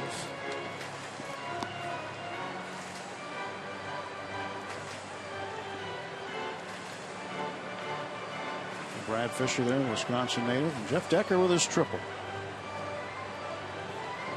First action this year with the Pirates after getting in 5 games last year.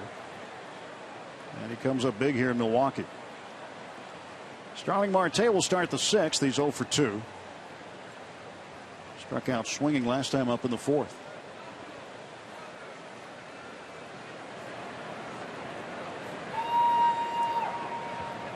Youngman winds, and the pitch. Strike call. Youngman was one of the best college players, not just a pitcher, but one of the best college players in the nation in 2011. He won the Dick Howser Trophy, signifying the best player in the country. And he was a finalist for the Golden Spikes Award.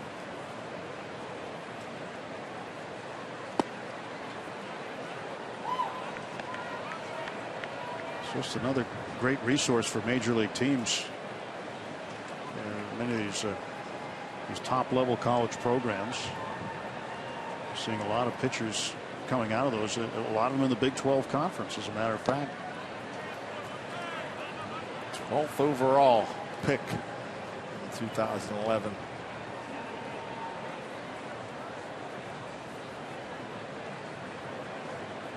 Pac-12, big, great talent. The Pac-12, the Big 12.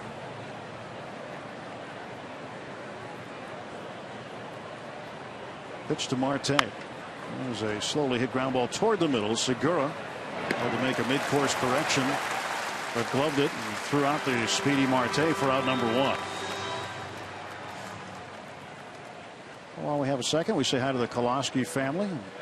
Monaga, West Virginia, watching us today. Glad you tuned into Bucks baseball again.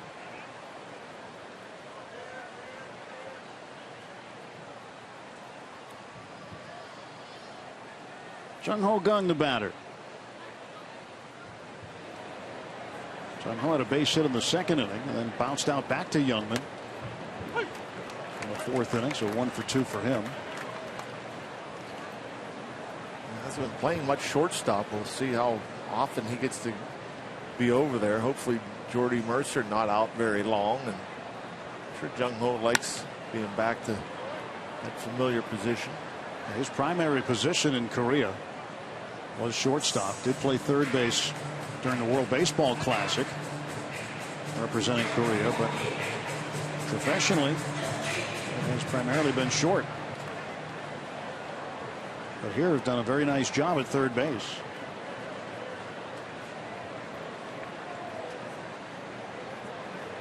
Oh, 2 is ripped into left, a base hit. Jung-Ho is 2 for 3. 1 out single for Kang. This Friday, the Pirates take on the Nationals at 7:05. First 20,000 fans receive a Raise It t-shirt. Compliments of FedEx Ground. Join the Barrel Automotive block party on Federal Street before the game with food, live entertainment, and games. And you can also stop by the Line Kugel Bar. Get tickets at pirates.com/Free Shirt Friday. A.J. Burnett will pitch tomorrow night in the opener against Kansas City opposite Yordano Ventura. Pirates playing the reigning American League champion Royals starting tomorrow night. That should be a neat series. It should be a good series. 2 teams, strong pitching, strong bullpens.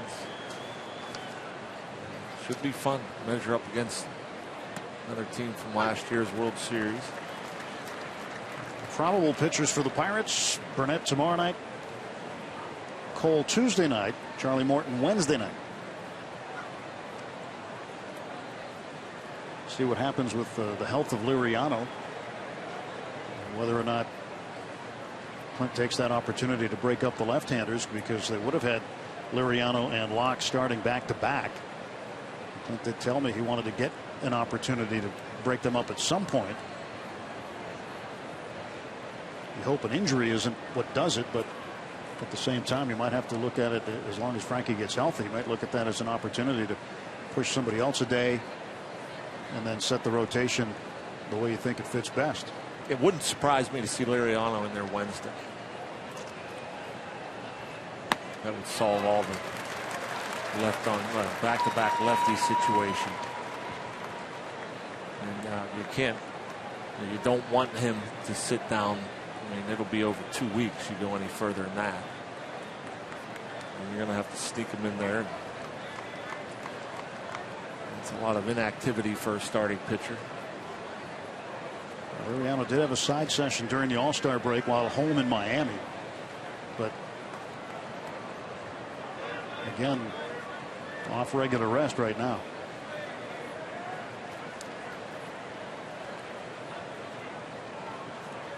Jeff Locke threw a side also in preparation for his start here today. Each pitcher had their own time when they did it. In fact, Charlie Morton did it down in Bradenton. There goes Kang for second. Ishikawa pops it up back of the plate and into the seats.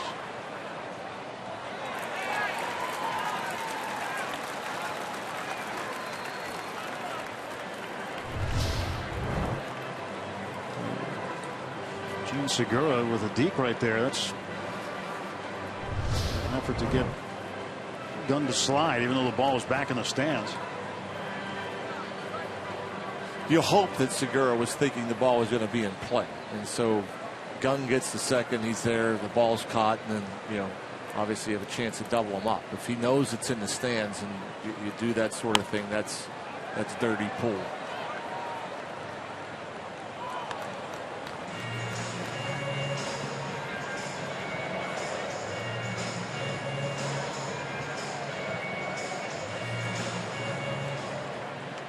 Chance is good from where he's standing on the field. He saw that ball as foul. Never know. 0-2 to Ishikawa. Loops it right at Segura. That's going to be a force out at second base. And Segura couldn't handle the ball cleanly. Yeah, and maybe trying to deke there as well to make the runner think he was going to catch it in the air and end up turning a double play with it. He did have Jung-Ho Kang holding up at first base, but Ishikawa was going down the line hard enough. So Jung-Ho has to wait and make sure it drops. Nothing Jung-Ho can do in a situation like that. 2 outs and a runner at first. Cervelli at the plate.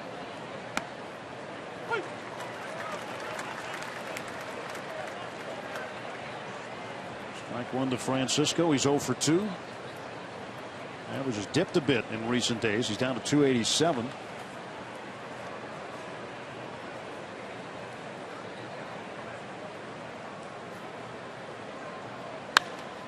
Down the right field line. Slicing. Foul. Boy, that was in the second deck down there. Good contact. Ball was well struck. Homer if it was fair. In his 52 games since the 1st of May, Cervelli hitting .299, so right around 300 there. And this year, a career high 15 extra base hits and counting. 9 doubles, 2 triples, 4 home runs. And a slowly hit ground ball to Segura. He'll flip on to Perez to get the force out of Ishikawa. The runs a hit, 1 left through 5.5. Pirates 1, Brewers nothing.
Pirates Baseball on Root Sports is brought to you by USAA, proudly serving the needs of the military community for over 90 years.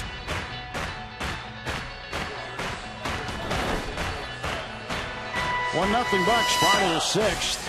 A beautifully sunny day in Milwaukee, Wisconsin. Final day here on this part of the road trip. Bucks will have wheels up later on. And on to Kansas City after this one. But Jeff Locke, 9 pitches in the 5th, 7 in the 4th. He's retired 8 in a row. And he goes on these rolls like this sometime. And hopefully he's going to continue this one as he's back to the top of the order facing Segura. Just sailing along there. It may be a bit tough to see now at the plate. Both the pitcher and hitter in the shade. Strike 1 to Segura.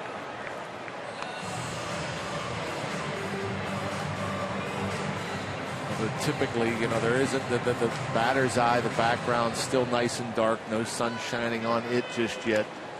When both the pitcher's mound and the batter's box is in the shade, usually isn't too bad. As long as there's no bright background, it's still pretty dark out in center.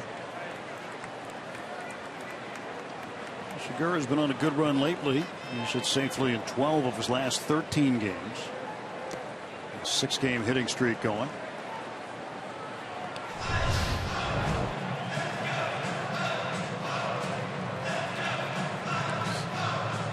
Box delivery. I'm guessing the hitters are seeing the ball pretty good. 2-1. Wouldn't know it though with a 1-0 score, not a lot going on, although Segura, nice piece of hitting there.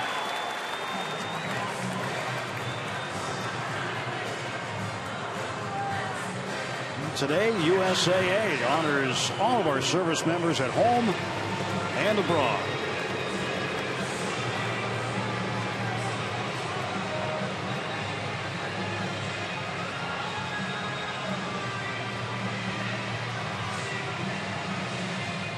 Jonathan Lucroy is 1 for 2. He singled in the first.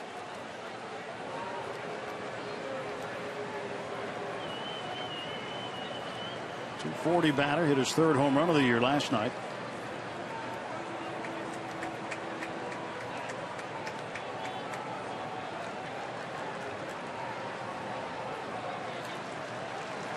Right now would be a good time for a ground ball at somebody.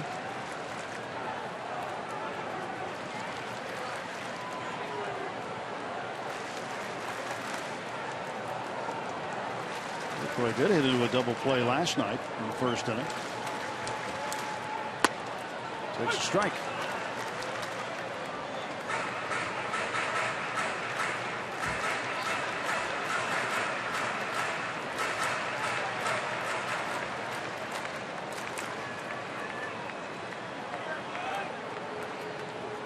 Lucroy had an issue in spring training. We mentioned earlier he had the broken toe. He missed some time this year early in the season, but he also had a procedure done on the upper part of one of his hamstrings that kept him out of spring training for a bit. That's strange injuries. He had the suitcase incident a couple of years ago. The alleged he was suitcase attacked by the suitcase in the hotel in Los Angeles. So the suitcase fell off the bed and broke one of his toes. Yeah.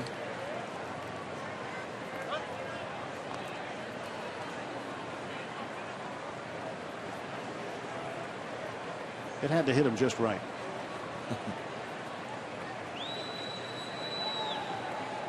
I was very careful packing my suitcase this morning. Well, I pack mine on the floor. I don't want it falling on the feet. Yeah. Did he go? Yes. That's strike 2 to Lucroy.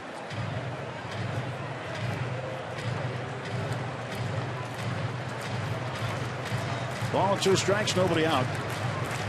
Segura the runner at first base.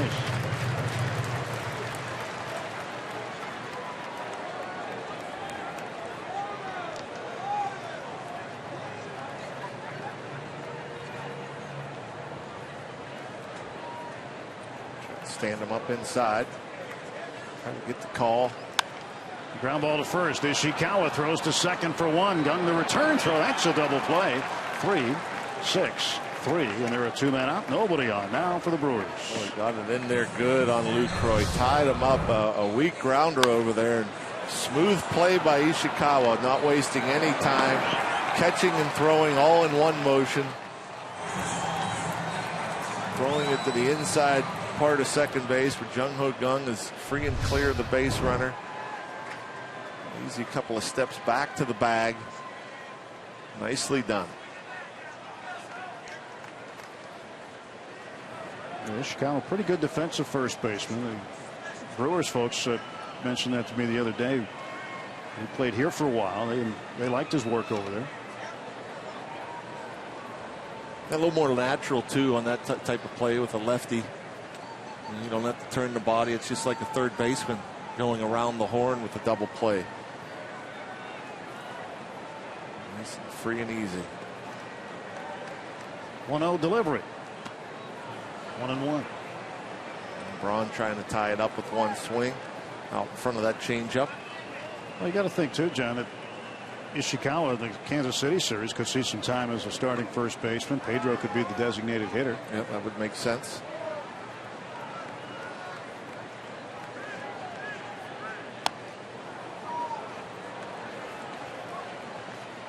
We shall see. Clint mentioned to me the other day during the radio pregame that he was going to get McCutchen a day off. He wasn't sure if it was going to be a full day off like today or if he would get him a DH day in Kansas City instead, but we know that answer now. Doesn't mean he might not DH a game in Kansas City too, but today not in the lineup. Pedro also not in the lineup today against Youngman. I always like to see the guys that get an opportunity to play that do not play regularly, like today Jeff Decker getting the chance, coming up with a big triple, scoring the only run. Ishikawa making a nice play defensively. He's had a couple of strong at bats. Nothing to show for it, but a couple balls hit hard. So Sean Rodriguez come in last night. Makes some great plays defensively.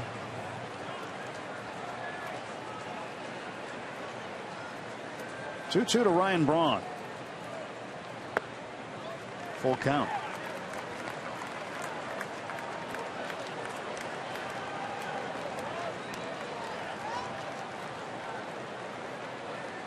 Efficient with the pitches in terms of the pitch count today for Locke.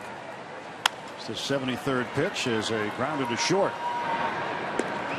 Brewers are done. No runs, a hit, that's it. And through 6 full, Jeff Locke and the Pirates with a 1-0 lead.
As many cheesesteaks as they can possibly fit down their throat. Well, for Brewers bullpen catcher Marcus Hanel, he took this to his own level, a record-breaking level. That's a photo of him consuming his 18th cheesesteak. That's a new 3-day record for steaks consumed at the ballpark in Philly. The previous record was 17.5, set by the White Sox bullpen coach, Bobby Thigpen. Now, other record holders include both bullpen catchers for the Mets, who are part of a team record. The Mets consumed 103 steaks in 10 hours. Hanna was actually drafted by the Pirates back in '89 and played 9 seasons in the minor league system. So, Tim and Rock, I can't imagine we'd see Yuki Rojas or Herbie Andrade ever try to take a run at that record, will we? Well, I don't know, but there seems to be a pattern with bullpen catchers going after the cheesesteaks pretty hard. They are good there. That's a lot. Everybody knows I like to eat. I don't know if I'm going to try to tackle that. Maybe we'll see you on 4th of July next year, sitting next to Kobayashi eating hot dogs. Nah. There was a day, though, boy, I would throw down. Oh, really? Oh, yeah. Decker fouls it into the Pirate dugout. Almost took Garrett Cole out. He did take Garrett Cole out. Don't hit that guy.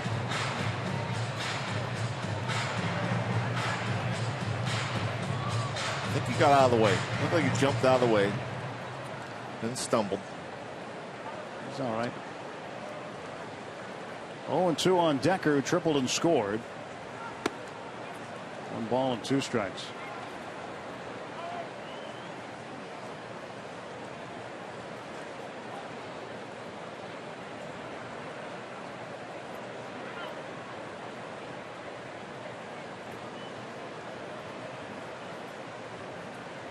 It's got to feel good for Decker to come up here in his first game this year and hit one off the wall.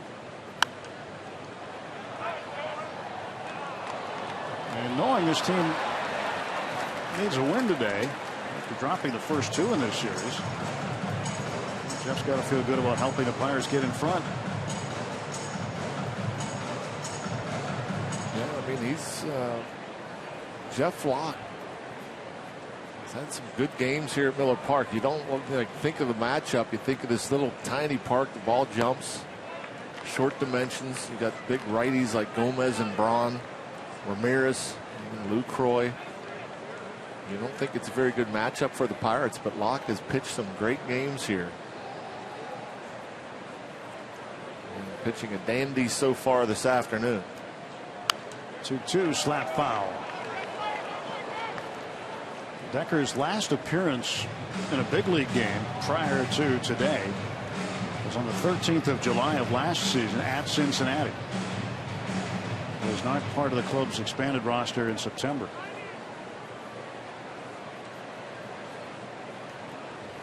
This is his 8th major league start in left field. 2-2 delivery from Youngman. 3-2.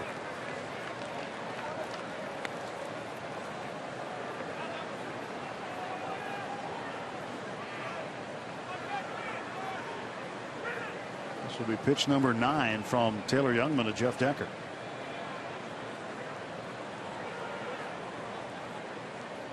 He walked him. Will he be? Decker leads off the 7th, drawing a walk. And they are busy in the bullpen for Milwaukee now. Sean Rodriguez getting ready to hit. Left-hander Neil Kotz loosening up. Veteran pitcher.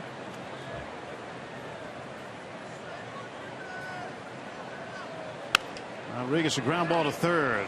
Ramirez flips to second for 1. Perez the turn and a double play. Around the horn go the Brewers. And now 2 outs and nobody on in the top half of the 7th. Ramirez being aggressive coming in on it. Rodriguez tied up. Decides to charge it, get rid of it quickly. A strong off balance throw right on the money. Nicely done defensively there by the Brewers.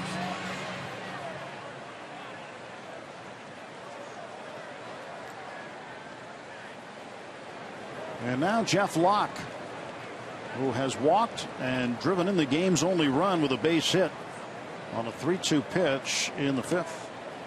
And Youngman pitching around him. That's the first fastball he's thrown in the dirt all game long. The walk falls behind Locke 3-0. His second at bat after the 3rd inning walk, and now a fastball in the dirt.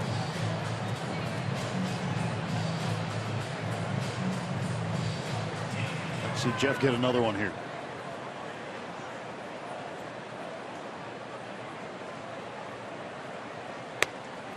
He takes a strike, 1-1. Somewhat of a sarcastic cheer from those in the crowd who've been paying attention to this matchup. Might be the first even count. And that will be a foul ball. So Youngman ahead on the count on Locke for the first time. Sure. Maybe he's heard of the Redstone Rocket. Well, his reputation has traveled from Center Conway all the way here to Milwaukee.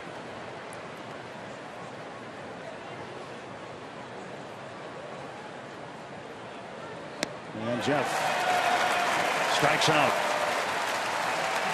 Locke is 1 for 2 with an RBI, and Youngman gets the K. Pirates at stretch time leading 1-0. We'll keep it here at Miller Park for the singing of God Bless America today.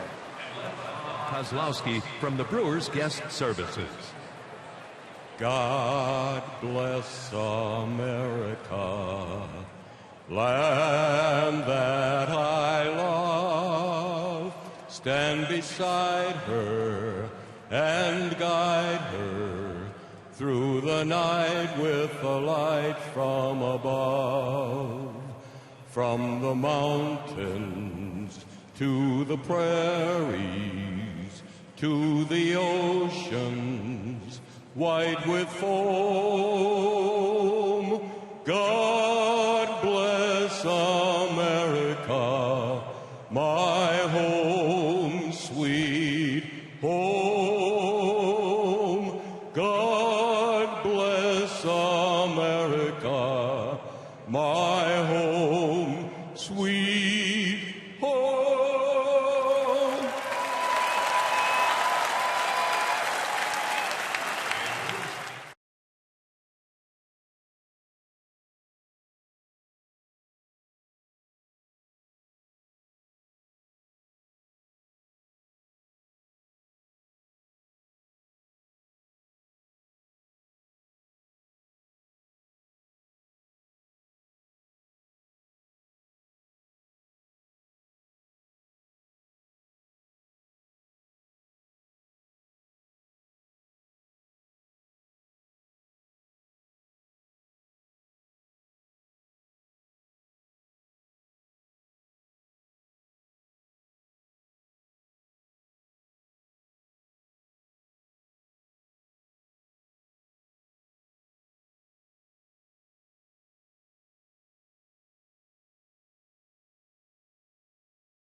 Yeah, we'll keep an eye on that. Thanks, Dan.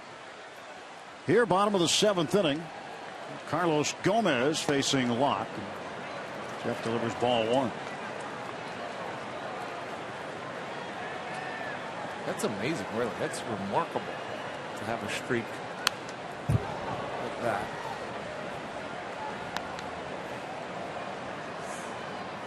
Hershiser ended up besting Don Drysdale's scoreless mark, and now here's Greinke, another Dodger. And Kershaw had 140+ innings. He did, yeah.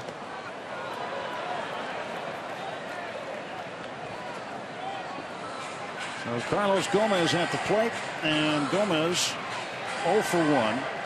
Walked in the second, popped up to short in the fourth. 2-1 pitch. Heavy swing and a miss. A 92-mile-an-hour fastball. And Gomez asks for time. I guess that swing took something out of him.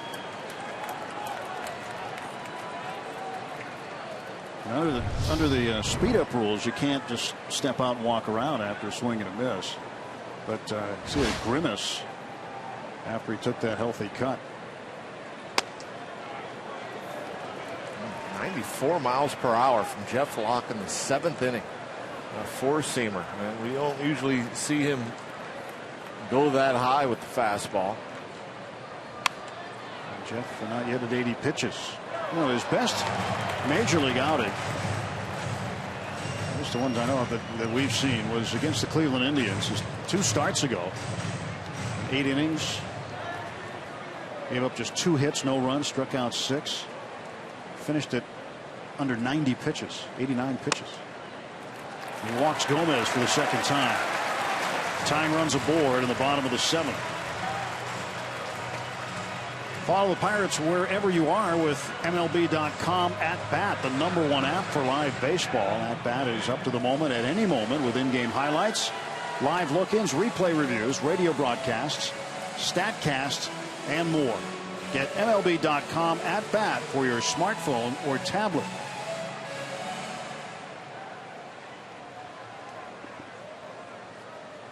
Adam Lind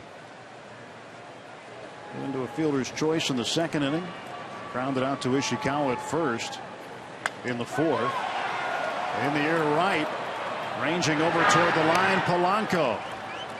1 out. And Lind is 0 for 3. This pitch is way off the plate inside, and he's just bailing. Bailing well. He throws the hips out there early, looking for something to turn on. Well, that one would have been impressive if he could have got barreled to that. Actually pretty amazing he was able to keep a pitch that far inside fair. One thing we've seen Locke do a little more often lately is go arm side to the lefties. Showing that inside pitch more often instead of living away. And a strike to Ramirez.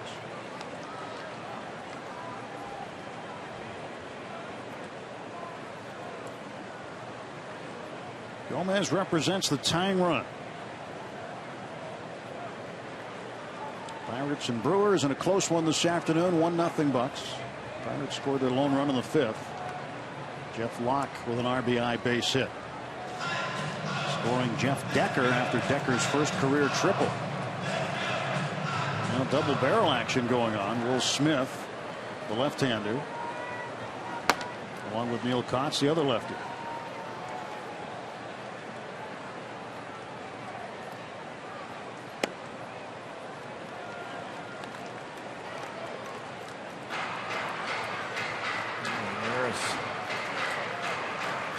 Looking a little locked in. Feeling good at the plate. Last time we saw him wasn't as comfortable, but laying off everything borderline. Looking comfortable in the plate.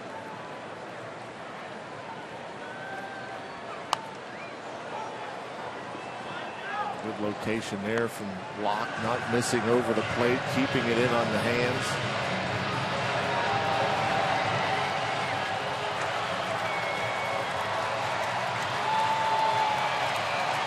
Pirates needed a long outing out of Jeff today after what happened with the bullpen yesterday. And they're getting work out of their man this afternoon. 1-2 to Ramirez. It's like the curveball.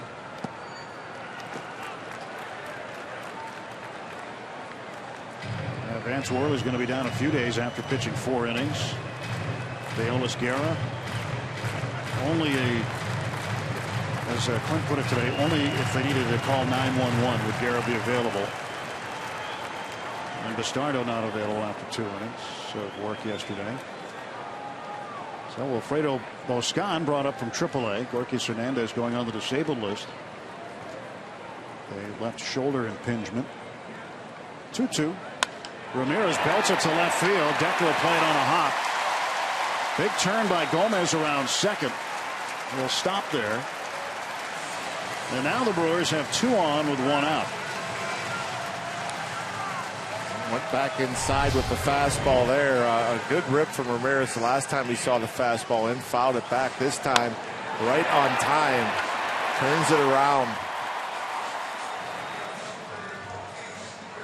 Gomez going hard. Drawing a throw.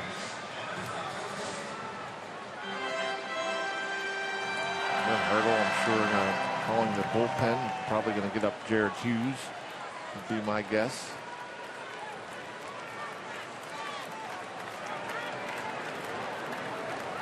Chris Davis struck out looking in the 5th. Back in the 2nd, he flied to right. And that one is sliced into the gap. Brewers are going to tie it as Gomez will walk home. They're going to wave home Ramirez. Here's the throw from Walker. Cervelli's not going to be able to make a play on him. It's 2-1.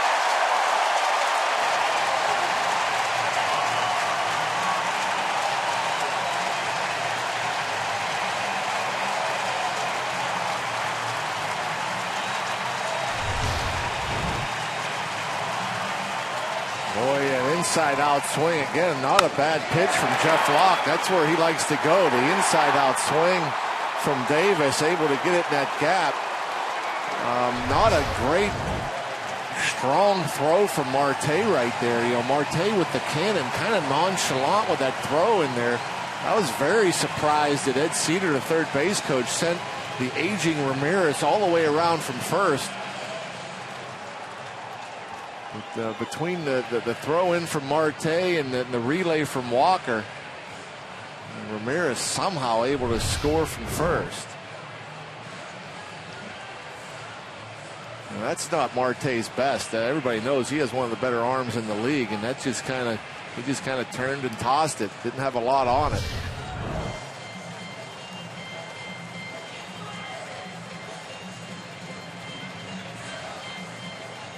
Well, Chris Davis, RBIs 20 and 21. For the first time, the Brewers in front. Hernan Perez. Brewers still with 1 out.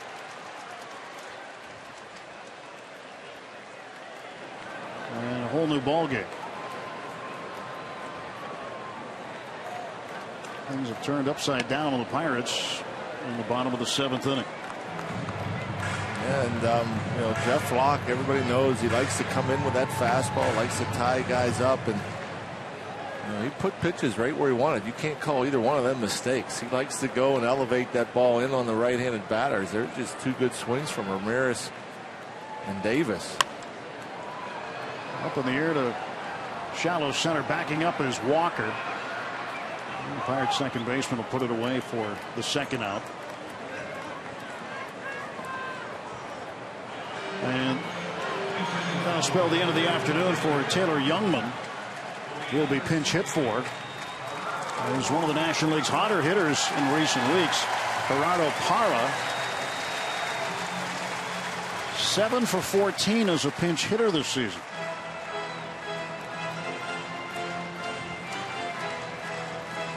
Fans here getting to know him after he came over at the deadline from Arizona last year. He could be somebody else's deadline pickup this year.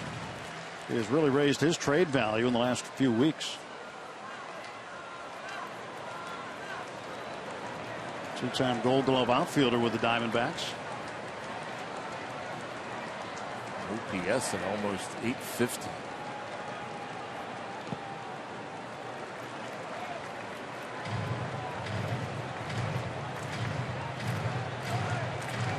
There's a 310.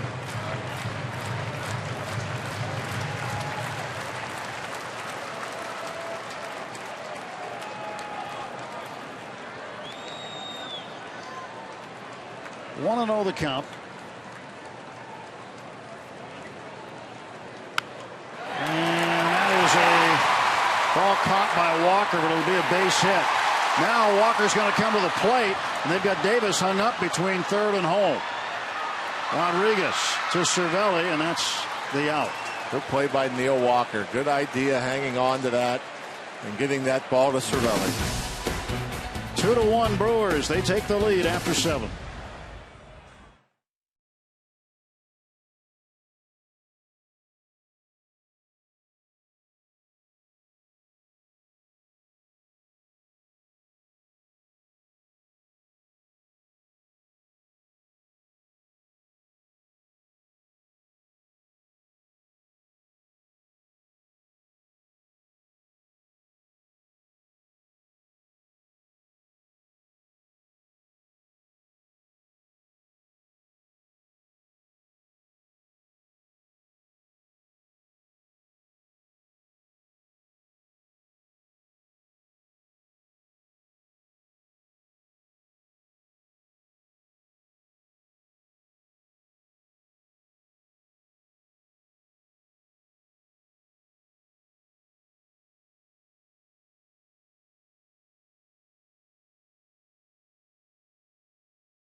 We go to the 8th inning. Chris Davis, 2-run double to the right center field gap. Take a look at this play to end the inning. Walker had nowhere to go at first base, but he notices Davis took a big turn around third, and now Davis ends up running himself out of the inning. Ishikawa kind of took himself out of the play, and so Walker may have had a shot at par at first. But the timing play with Locke would have been bang bang, so he kept an eye on Davis. Got him caught in a pickle, and a well executed rundown. Parra stays in the game. He'll go to left field. He'll stay in the 9th spot of the batting order. And the Brewers will double switch to get the new pitcher in. Will Smith. Davis out. And Smith goes into Davis' spot in the order, 7th. 44th appearance for Will Smith, the hard-throwing lefty. 4-1, a 182 earned run average. 46 punch-outs in 34 2/3.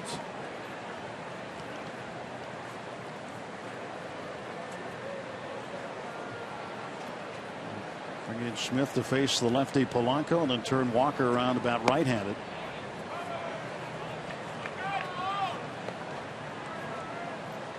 You still have a couple of weapons off the bench you can use late with Pedro Alvarez and Andrew McCutchen. 1-run ball game here in the 8th, and Polanco fouls this one back over to our right.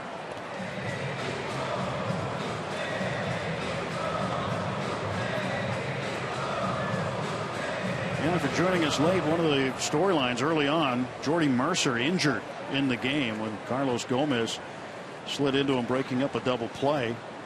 Jordy had to leave the game in the 2nd inning. Problem with the left lower leg, we're told. So Sean Rodriguez had to come in off the bench.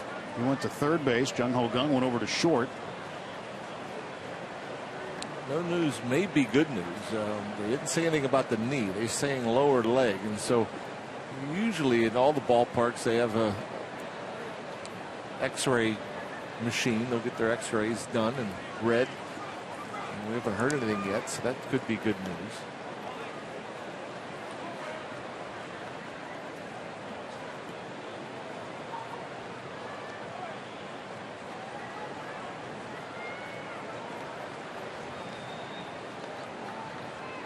2 balls and 2 strikes to Polanco. Smith pitched on Friday night. A perfect 8th inning, striking out 2. So this is his 2nd appearance in this series. And he strikes out Gregory.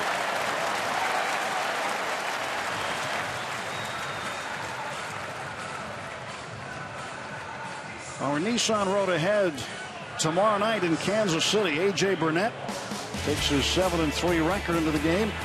ERA at 2.11. Yordano Ventura, the right-hander for the Royals, is 4-6 with an earned run average of 473.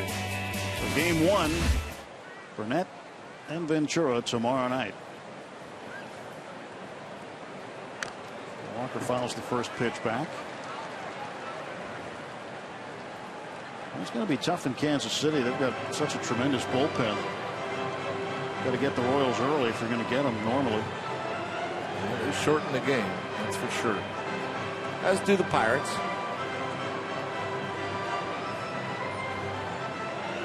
I'm sure it'll come down to the good pitching of both teams, and whoever gets the key hits or makes the big play at the right time.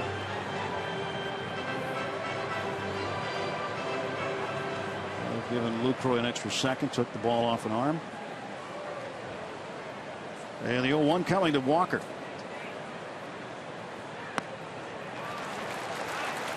Nothing in 2.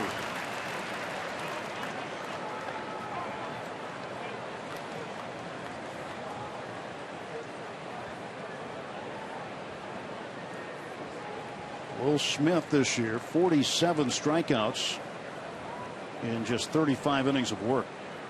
Far more strikeouts than innings pitched.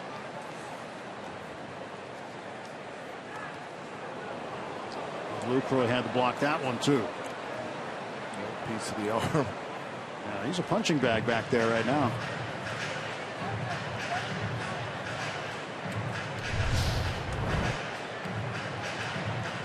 That ball right in the right bicep. Ouch. That pitch must have bounced 6 feet in front of home plate. Jeremy Jeffress warming up right-hander. Marte will probably see him.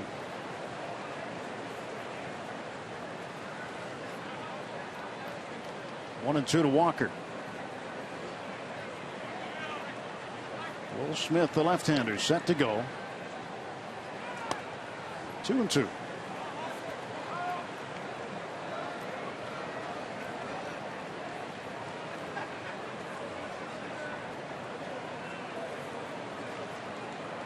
Last year, Smith had 78 appearances, and that tied the Pirates' Tony Watson for the National League lead in appearances by a reliever.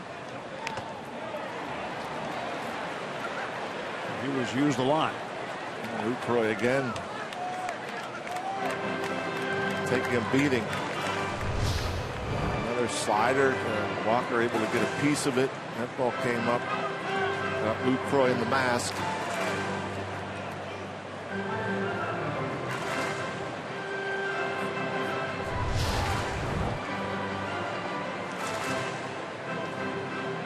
Probably feels like he doesn't have a glove right now. Just taking pitches without a glove. Here, hit me. Throw a fastball. Keep it out of the dirt. And that's ripped to the corner. And Walker will have extra bases. So the tying run in scoring position with 1 out as Walker cruises into second base. And just like that. Nice swing there. 94-mile-per-hour fastball in a pretty good location. And Neil Walker turns it around. A perfect swing. And Neil extends his hitting streak to 9 games. 1 for 4 this afternoon. That's going to be it for Smith. Counsell comes to get him. He'll bring on the right-hander Jeffress to face Starling Marte. When we come back to Miller Park, Pirates threatening in the top of the 8th inning.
Health Network Supermode. Some great images here this afternoon, and hopefully some of those images, the images of a comeback win.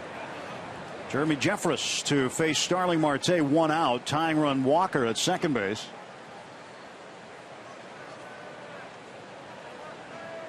'44th appearance for Jeffress this season. And they pitch to Starling. A good fastball.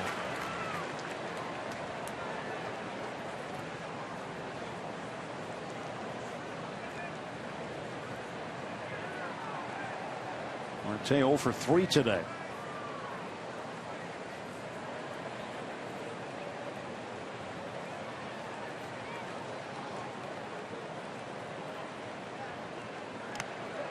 One ball, 1 strike. Well, that's a good pick there.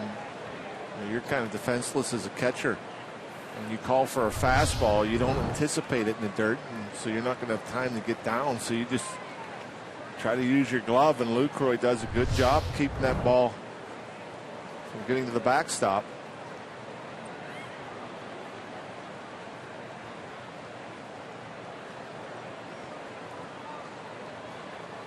Jeffress hiding the baseball in his glove.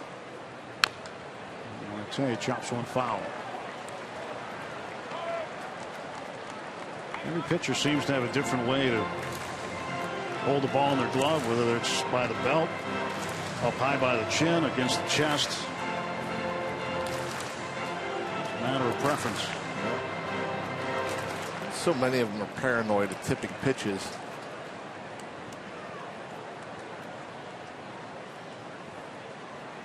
Jeffress, for the most part, a lot of times you know what's coming. He's coming right at you with the fastball. Does throw a curveball and change. But, another fastball to Marte. Just gets a piece.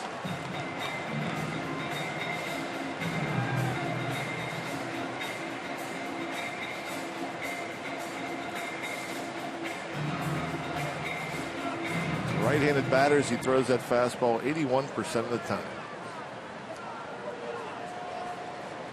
Or 2/3 of an inning last night. Gave up an earned run. He's got an inherited runner in Walker at second base. The 1-2 to Marte. And he struck him out. And you can see he's pretty fired up, and he came to Marte with all fastballs because the run he gave up was due to a double he allowed to Marte on a breaking ball. So he wasn't going back to that breaking ball here this afternoon, and ran that 97 in under the hands. And a bit of a stare down.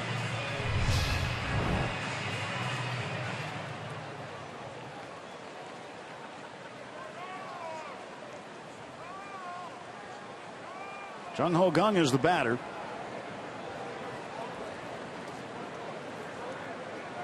He wants to get Walker in and tie this thing up. As the game goes along, if you look ahead to the ninth, you got Francisco Rodriguez again, and he needs one more save to tie Mark Melancon for the most consecutive saves at 27. Glenn Perkins of the Twins blew a save last night against Oakland. He was the leader in that category at 28 straight saves. Well, Mark has gone by the boards now. Oakland would ultimately win that game.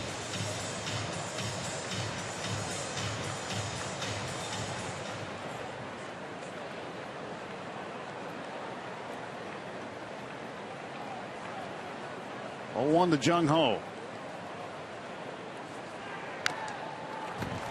0-2. Jeffress gets ahead of him.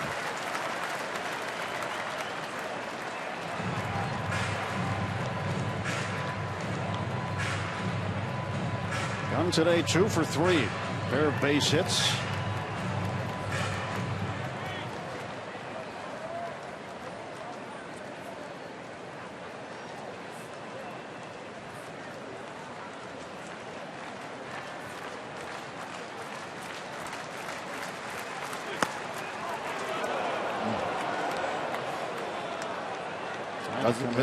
Doesn't miss much. I think he missed where he wanted to throw it, but still was pretty close. A lot of movement for a fastball thrown that hard. just off the plate, according to UPMC Sports Medicine strike zone. 1-2 pitch. Fouled back.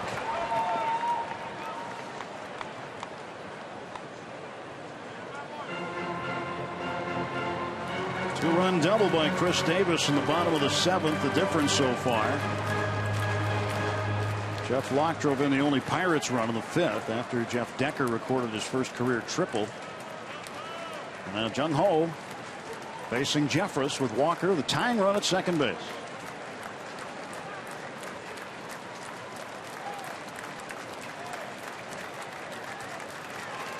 Struck him out.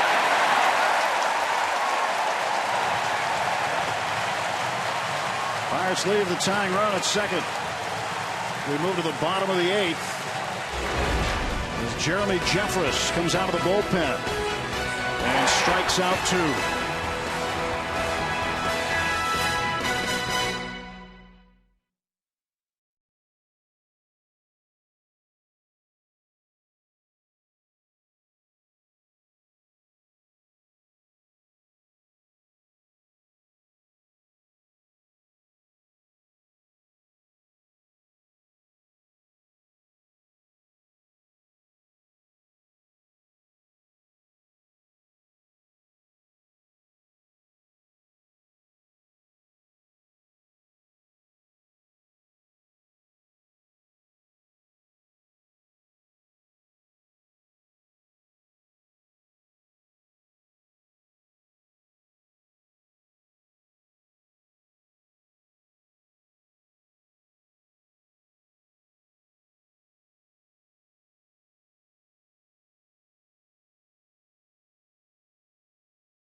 Bottom of the 8th inning against the Brewers. His first 7 innings have been pretty good, except for the double that he gave up to Chris Davis.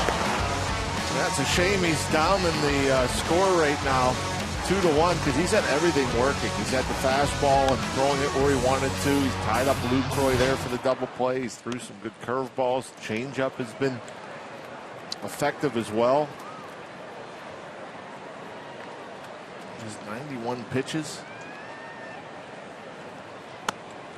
Quality start right there. 7 innings, 2 earned runs or fewer. Quality start normally defined by 6 innings and 3 runs earned or fewer. Pirates have a higher standard they use internally. And Jeff would qualify for that. But falling behind the leadoff man, Gene Segura, 3-0.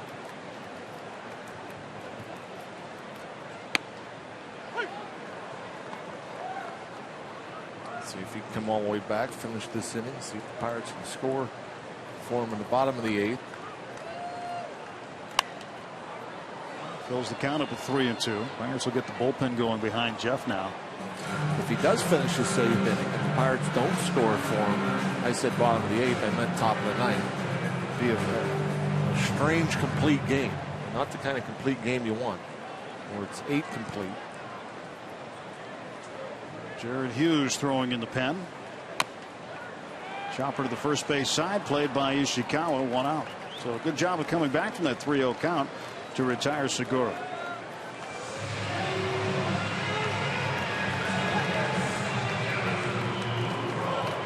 Tying up Segura. Yeah, that's what's interesting about those back-to-back hits in the bottom of the 7th. Ramirez, a 2-strike base hit, and then the double by Chris Davis. And that's kind of his go-to bread and butter pitch. You don't see him get hurt by that. In fact, the double play ball you just saw that Lucroy hit his last time up was a similar pitch. Up and in, tied him up, weak contact. Strike one to Lucroy.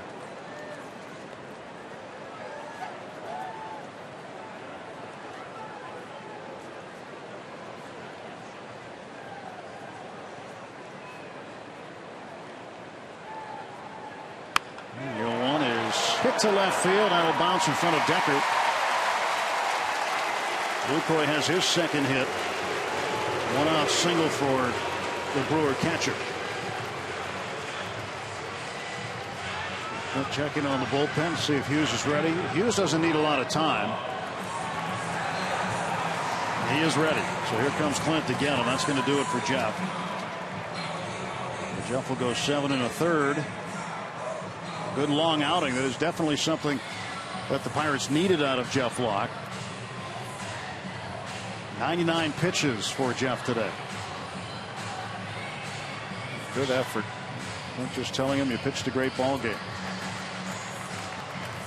So Locke is out. Hughes is in.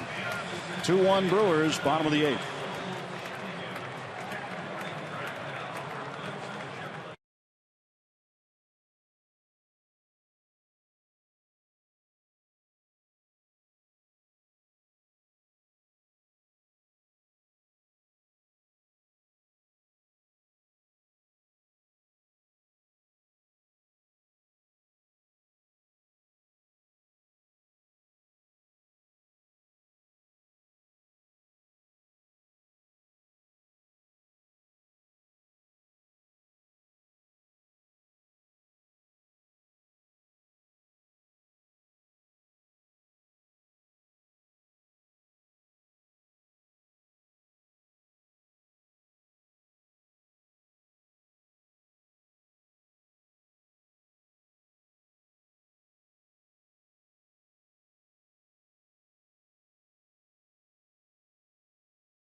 Seven 1/3.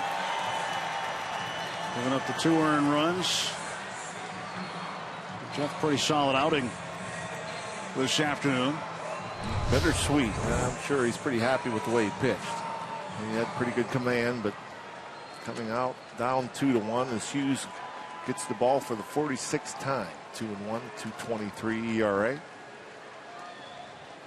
Ryan Braun is 0 for 3 today. He's hit into a double play once in the first inning. Swings and hits it off the glove of Hughes. And Braun is going to be safe. Boy, that would have been a double play ball perhaps.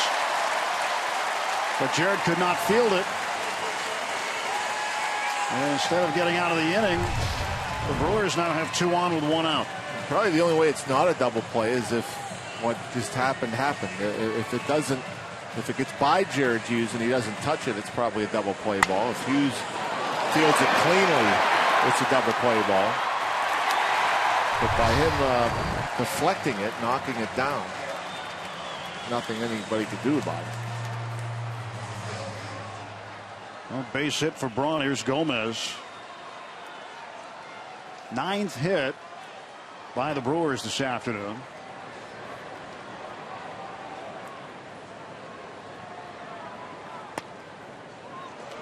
Cervelli able to keep the runners where they are, at least. Ball got away from him. That's still the double play in order. And Jared, as we know, ground ball specialist.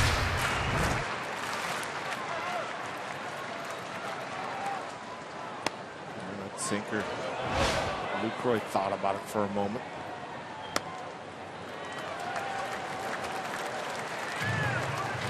know, it's the last time up with Gomez. He grimaced a little bit, felt uncomfortable, had to call time after one of his big swings. I wonder if he cuts down on his swing this at bat.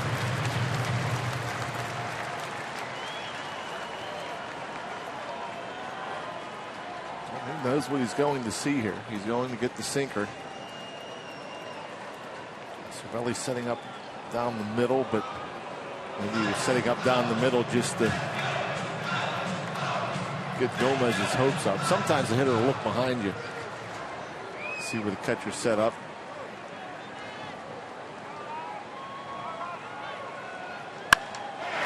Base hit. Lucroy's going to get held at third. This time, Marte unleashes a throw. And now the bases are loaded. And that was pretty much a sinker down the middle. And Gomez stays inside it. Puts it right on the button.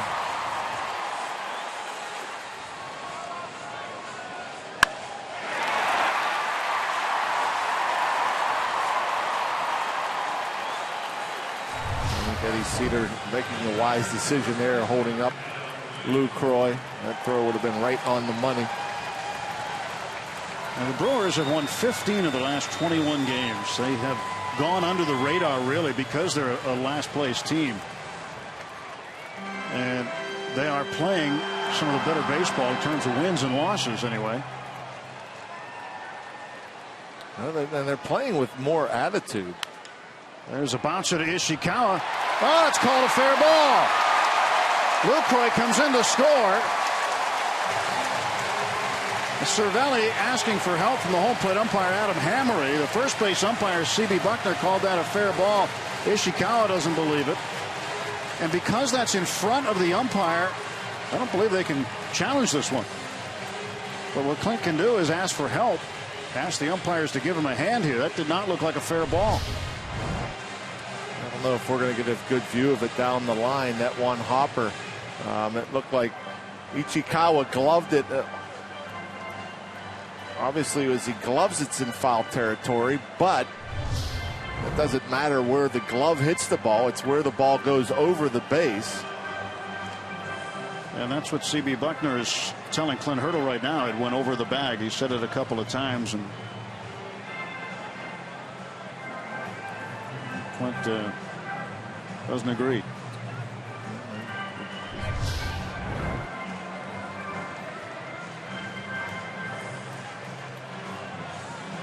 Just by Ishikawa's reaction, he thought it was foul. That's why there was, he after he hit his glove and it kicked away, it's kind of like foul anyhow. Cervelli had a good look at it, probably better than anybody. So Lind will get credit with a base hit and an RBI. It's now 3-1. Base hit? Yeah, they put a base hit up for that.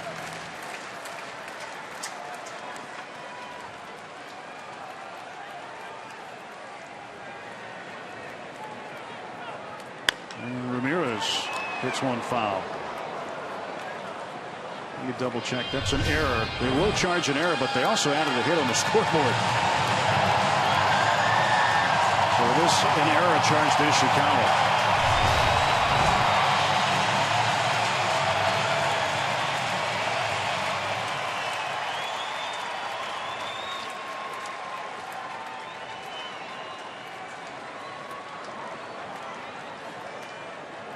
And still gets the RBI. 0-1 to Ramirez. Now on the right side and out of play.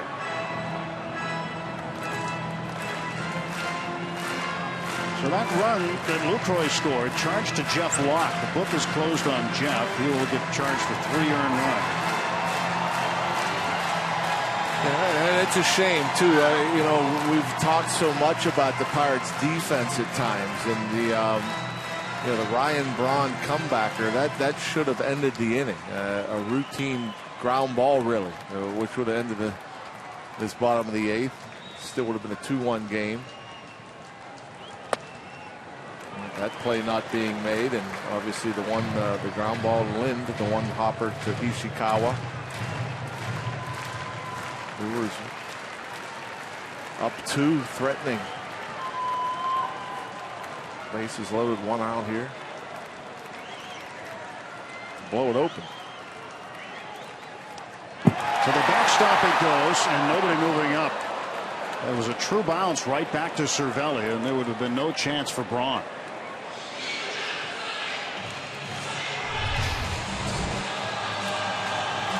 Missing the target by a ton, Jared Hughes.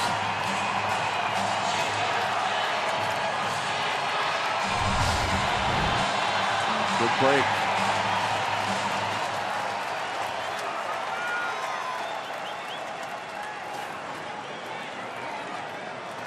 Two-ball, two-strike pitch to Aramis Ramirez. And he fouls it off down the right side of Miller Park.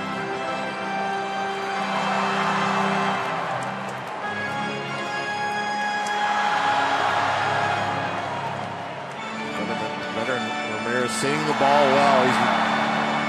He's a ton of great at bats this weekend. Jared Hughes, the bread and butter sinker. Pretty much all that he has thrown. I don't think he's thrown anything but the sinker. 10 pitches now here in the 8th.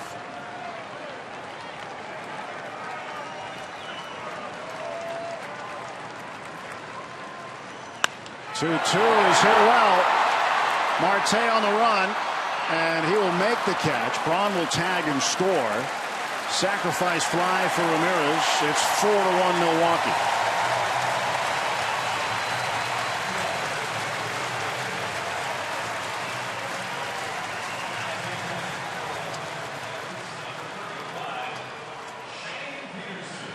And that run charged to Jared Hughes, and that'll end his scoreless streak. At a career high 14 2/3 innings scoreless streak. Snapped right there. That was the 6th longest in the National League. Well, it should be an unearned run.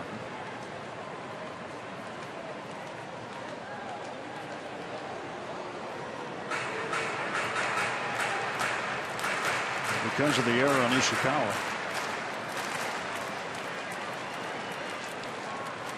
Shane Peterson will pinch hit on the pitcher's spot, the 7th spot. And he slaps into left field. And this is going to get Gomez home. And Decker had a problem in the corner. Lind will come around and score. 2 runs are in. 6-1. And Peterson has had 2 at-bats in this series, both pinch hits.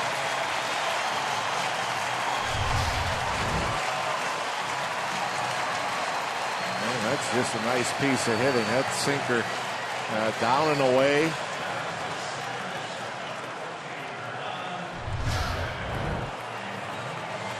Goes with it just inside the line.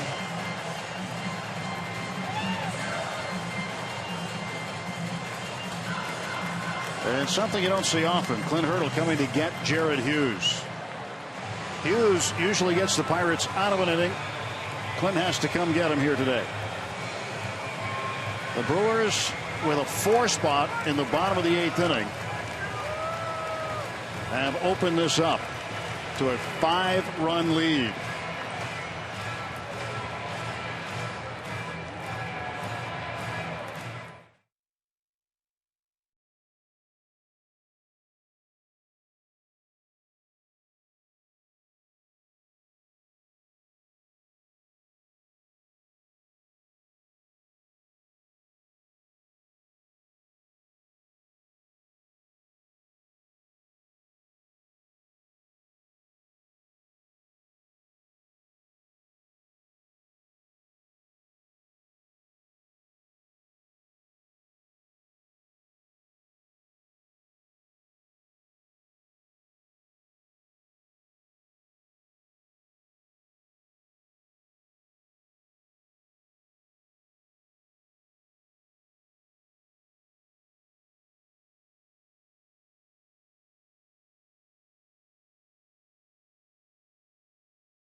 3 runs off of Hughes and 1 off of Locke in the 8th. And now the third pitcher to pitch in the home half of the 8th inning is Archimedes Caminero. His ERA up to 4.02, 1-1 record. So that's a good strikeout. The innings pitched ratio 46 and 40 and a third.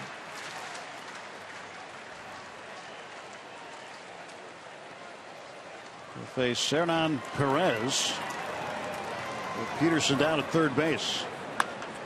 And Perez first ball swinging. Shallow right, and Walker will make the catch. So Caminero comes in, throws 1 pitch. And the Brewers extend their lead as we go to the 9th.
Against the Royals, our coverage starts tomorrow at 7:30 with Pirates pregame presented by WB Mason on Root Sports.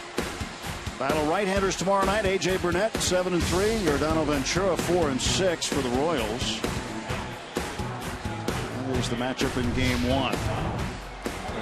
Clint Hurdle visiting with Adam Hammery between innings, and it seemed good-natured at the beginning. And Clint's mood's about to change. And I think they're probably conversing about that play involving Adam Lind and Travis Ishikawa. The ball looked to be foul, but C.B. Buckner said it went over the bag. And once the ball is past the bag, it's the first base umpire's call. If it's before the bag, it's the home plate umpire's call. I don't know if one can overrule the other, if they see it differently. You know, because especially in the case with C.B. Buckner and where he's positioned and with Ishikawa cutting in front of him as the ball is going over the bag, it's possible that his view is blocked by Ishikawa, in which case if the home plate umpire has a better view of it, maybe he can override it. Ishikawa facing Neil Kotz. Kotz in his 10th season as a big leaguer. He's had some challenges physically. He's gone through several surgeries. See where the umpires are positioned on this play. C.B. Buckner calls out a fair ball. He's standing in foul ground, kind of in an angle, not behind the bag. Ishikawa down on strikes.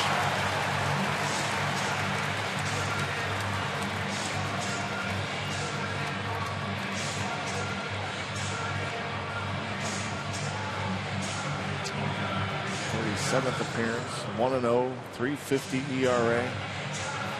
He has allowed 6 home runs. Koch was a member of the Chicago White Sox world champion team in 2005.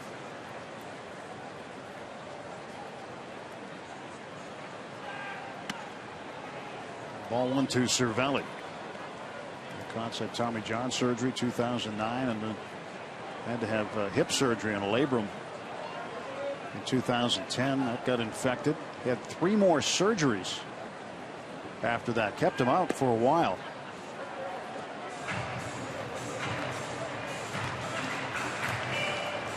He'd gone over 4 years between throwing pitches in the big leagues. Had some time in AAA in the Rangers system in between time, but it just took so long for him to get back, but he never gave up.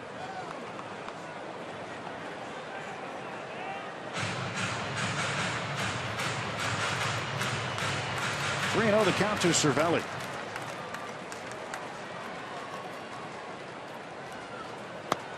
Ball 4. 1-out walk is issued to the Bucs catcher. And let's check in with Robbie. Yeah, you mentioned Neil Kotz and his history, and he's very matter of fact about this. He told me that most guys go through injuries. It's just that this all happened back to back, and it took a few years. His goal wasn't even to get back to the big leagues. It was more to just see if he could ever get back to a mound in a competitive situation again. If he couldn't, he wanted to be because he didn't have the stuff or couldn't perform up to par, not because he couldn't find the opportunity to get back out there. And it was pretty impressive what this guy has been through. If you do a search on Neil Kotz and his history, everything he's endured to get back here, it's impressive. I guess too, Robbie, as a pitcher, felt that after the Tommy John, nothing wrong with the arm, so just a matter of being patient. Yeah, again, it's certain guys are luckier than others in terms of being able to stay healthy or avoid serious injury or long layoff due to injury. Decker takes a strike, 1-1. That's the thing, Bob. Professional athletes, they're never going to stop. I mean, it's what they do. For most, the backup plan isn't as appealing as playing in a professional sports league. So for the most part, anybody that has to deal with those hardships and injuries and rehabs, pretty much the only option is to fight back and get back on the field. 2-2 to Decker.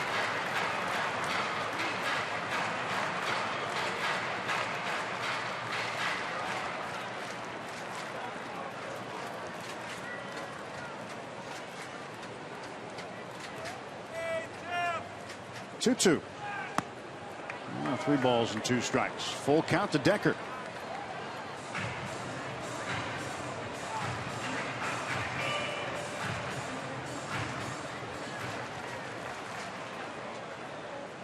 Jeff looking out at Neil Kotz. Payoff pitch.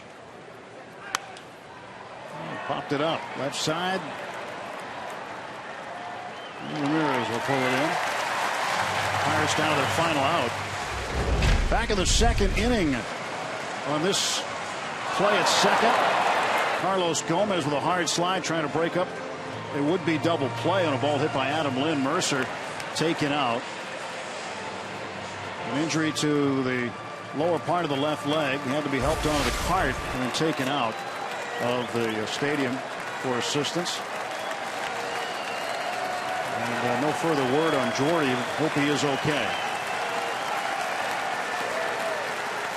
Rodriguez at the plate takes a strike, and taking second base is Cervelli. Defensive indifference, not a stolen base.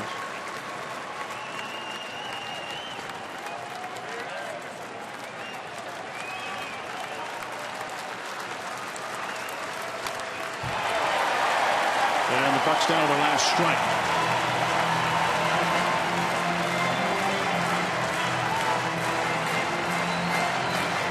It has been just about a year since the Brewers had a sweep at home. Swept Cincinnati on July 21st through the 23rd of last year. And they complete the 3-game sweep over the Pirates.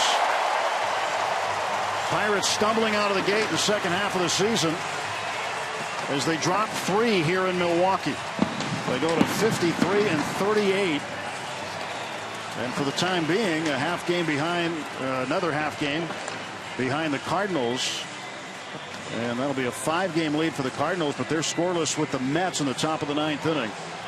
Chris Davis double in the 7th. Flipped the game. It was 1-0. Then his double made it 2-1, and that proved to be the game winner. Yeah, you're going to look at the score if you didn't watch the game and think the Pirates got crushed. That wasn't the case. Jeff Locke pitched a great ball game. The Pirates again struggling offensively. Youngman kept them silent for the most part the entire game, and the Brewers are playing pretty good ball. They're feeling good and playing with energy and enthusiasm, turning it around now 500 under Craig Counsell. The Bucks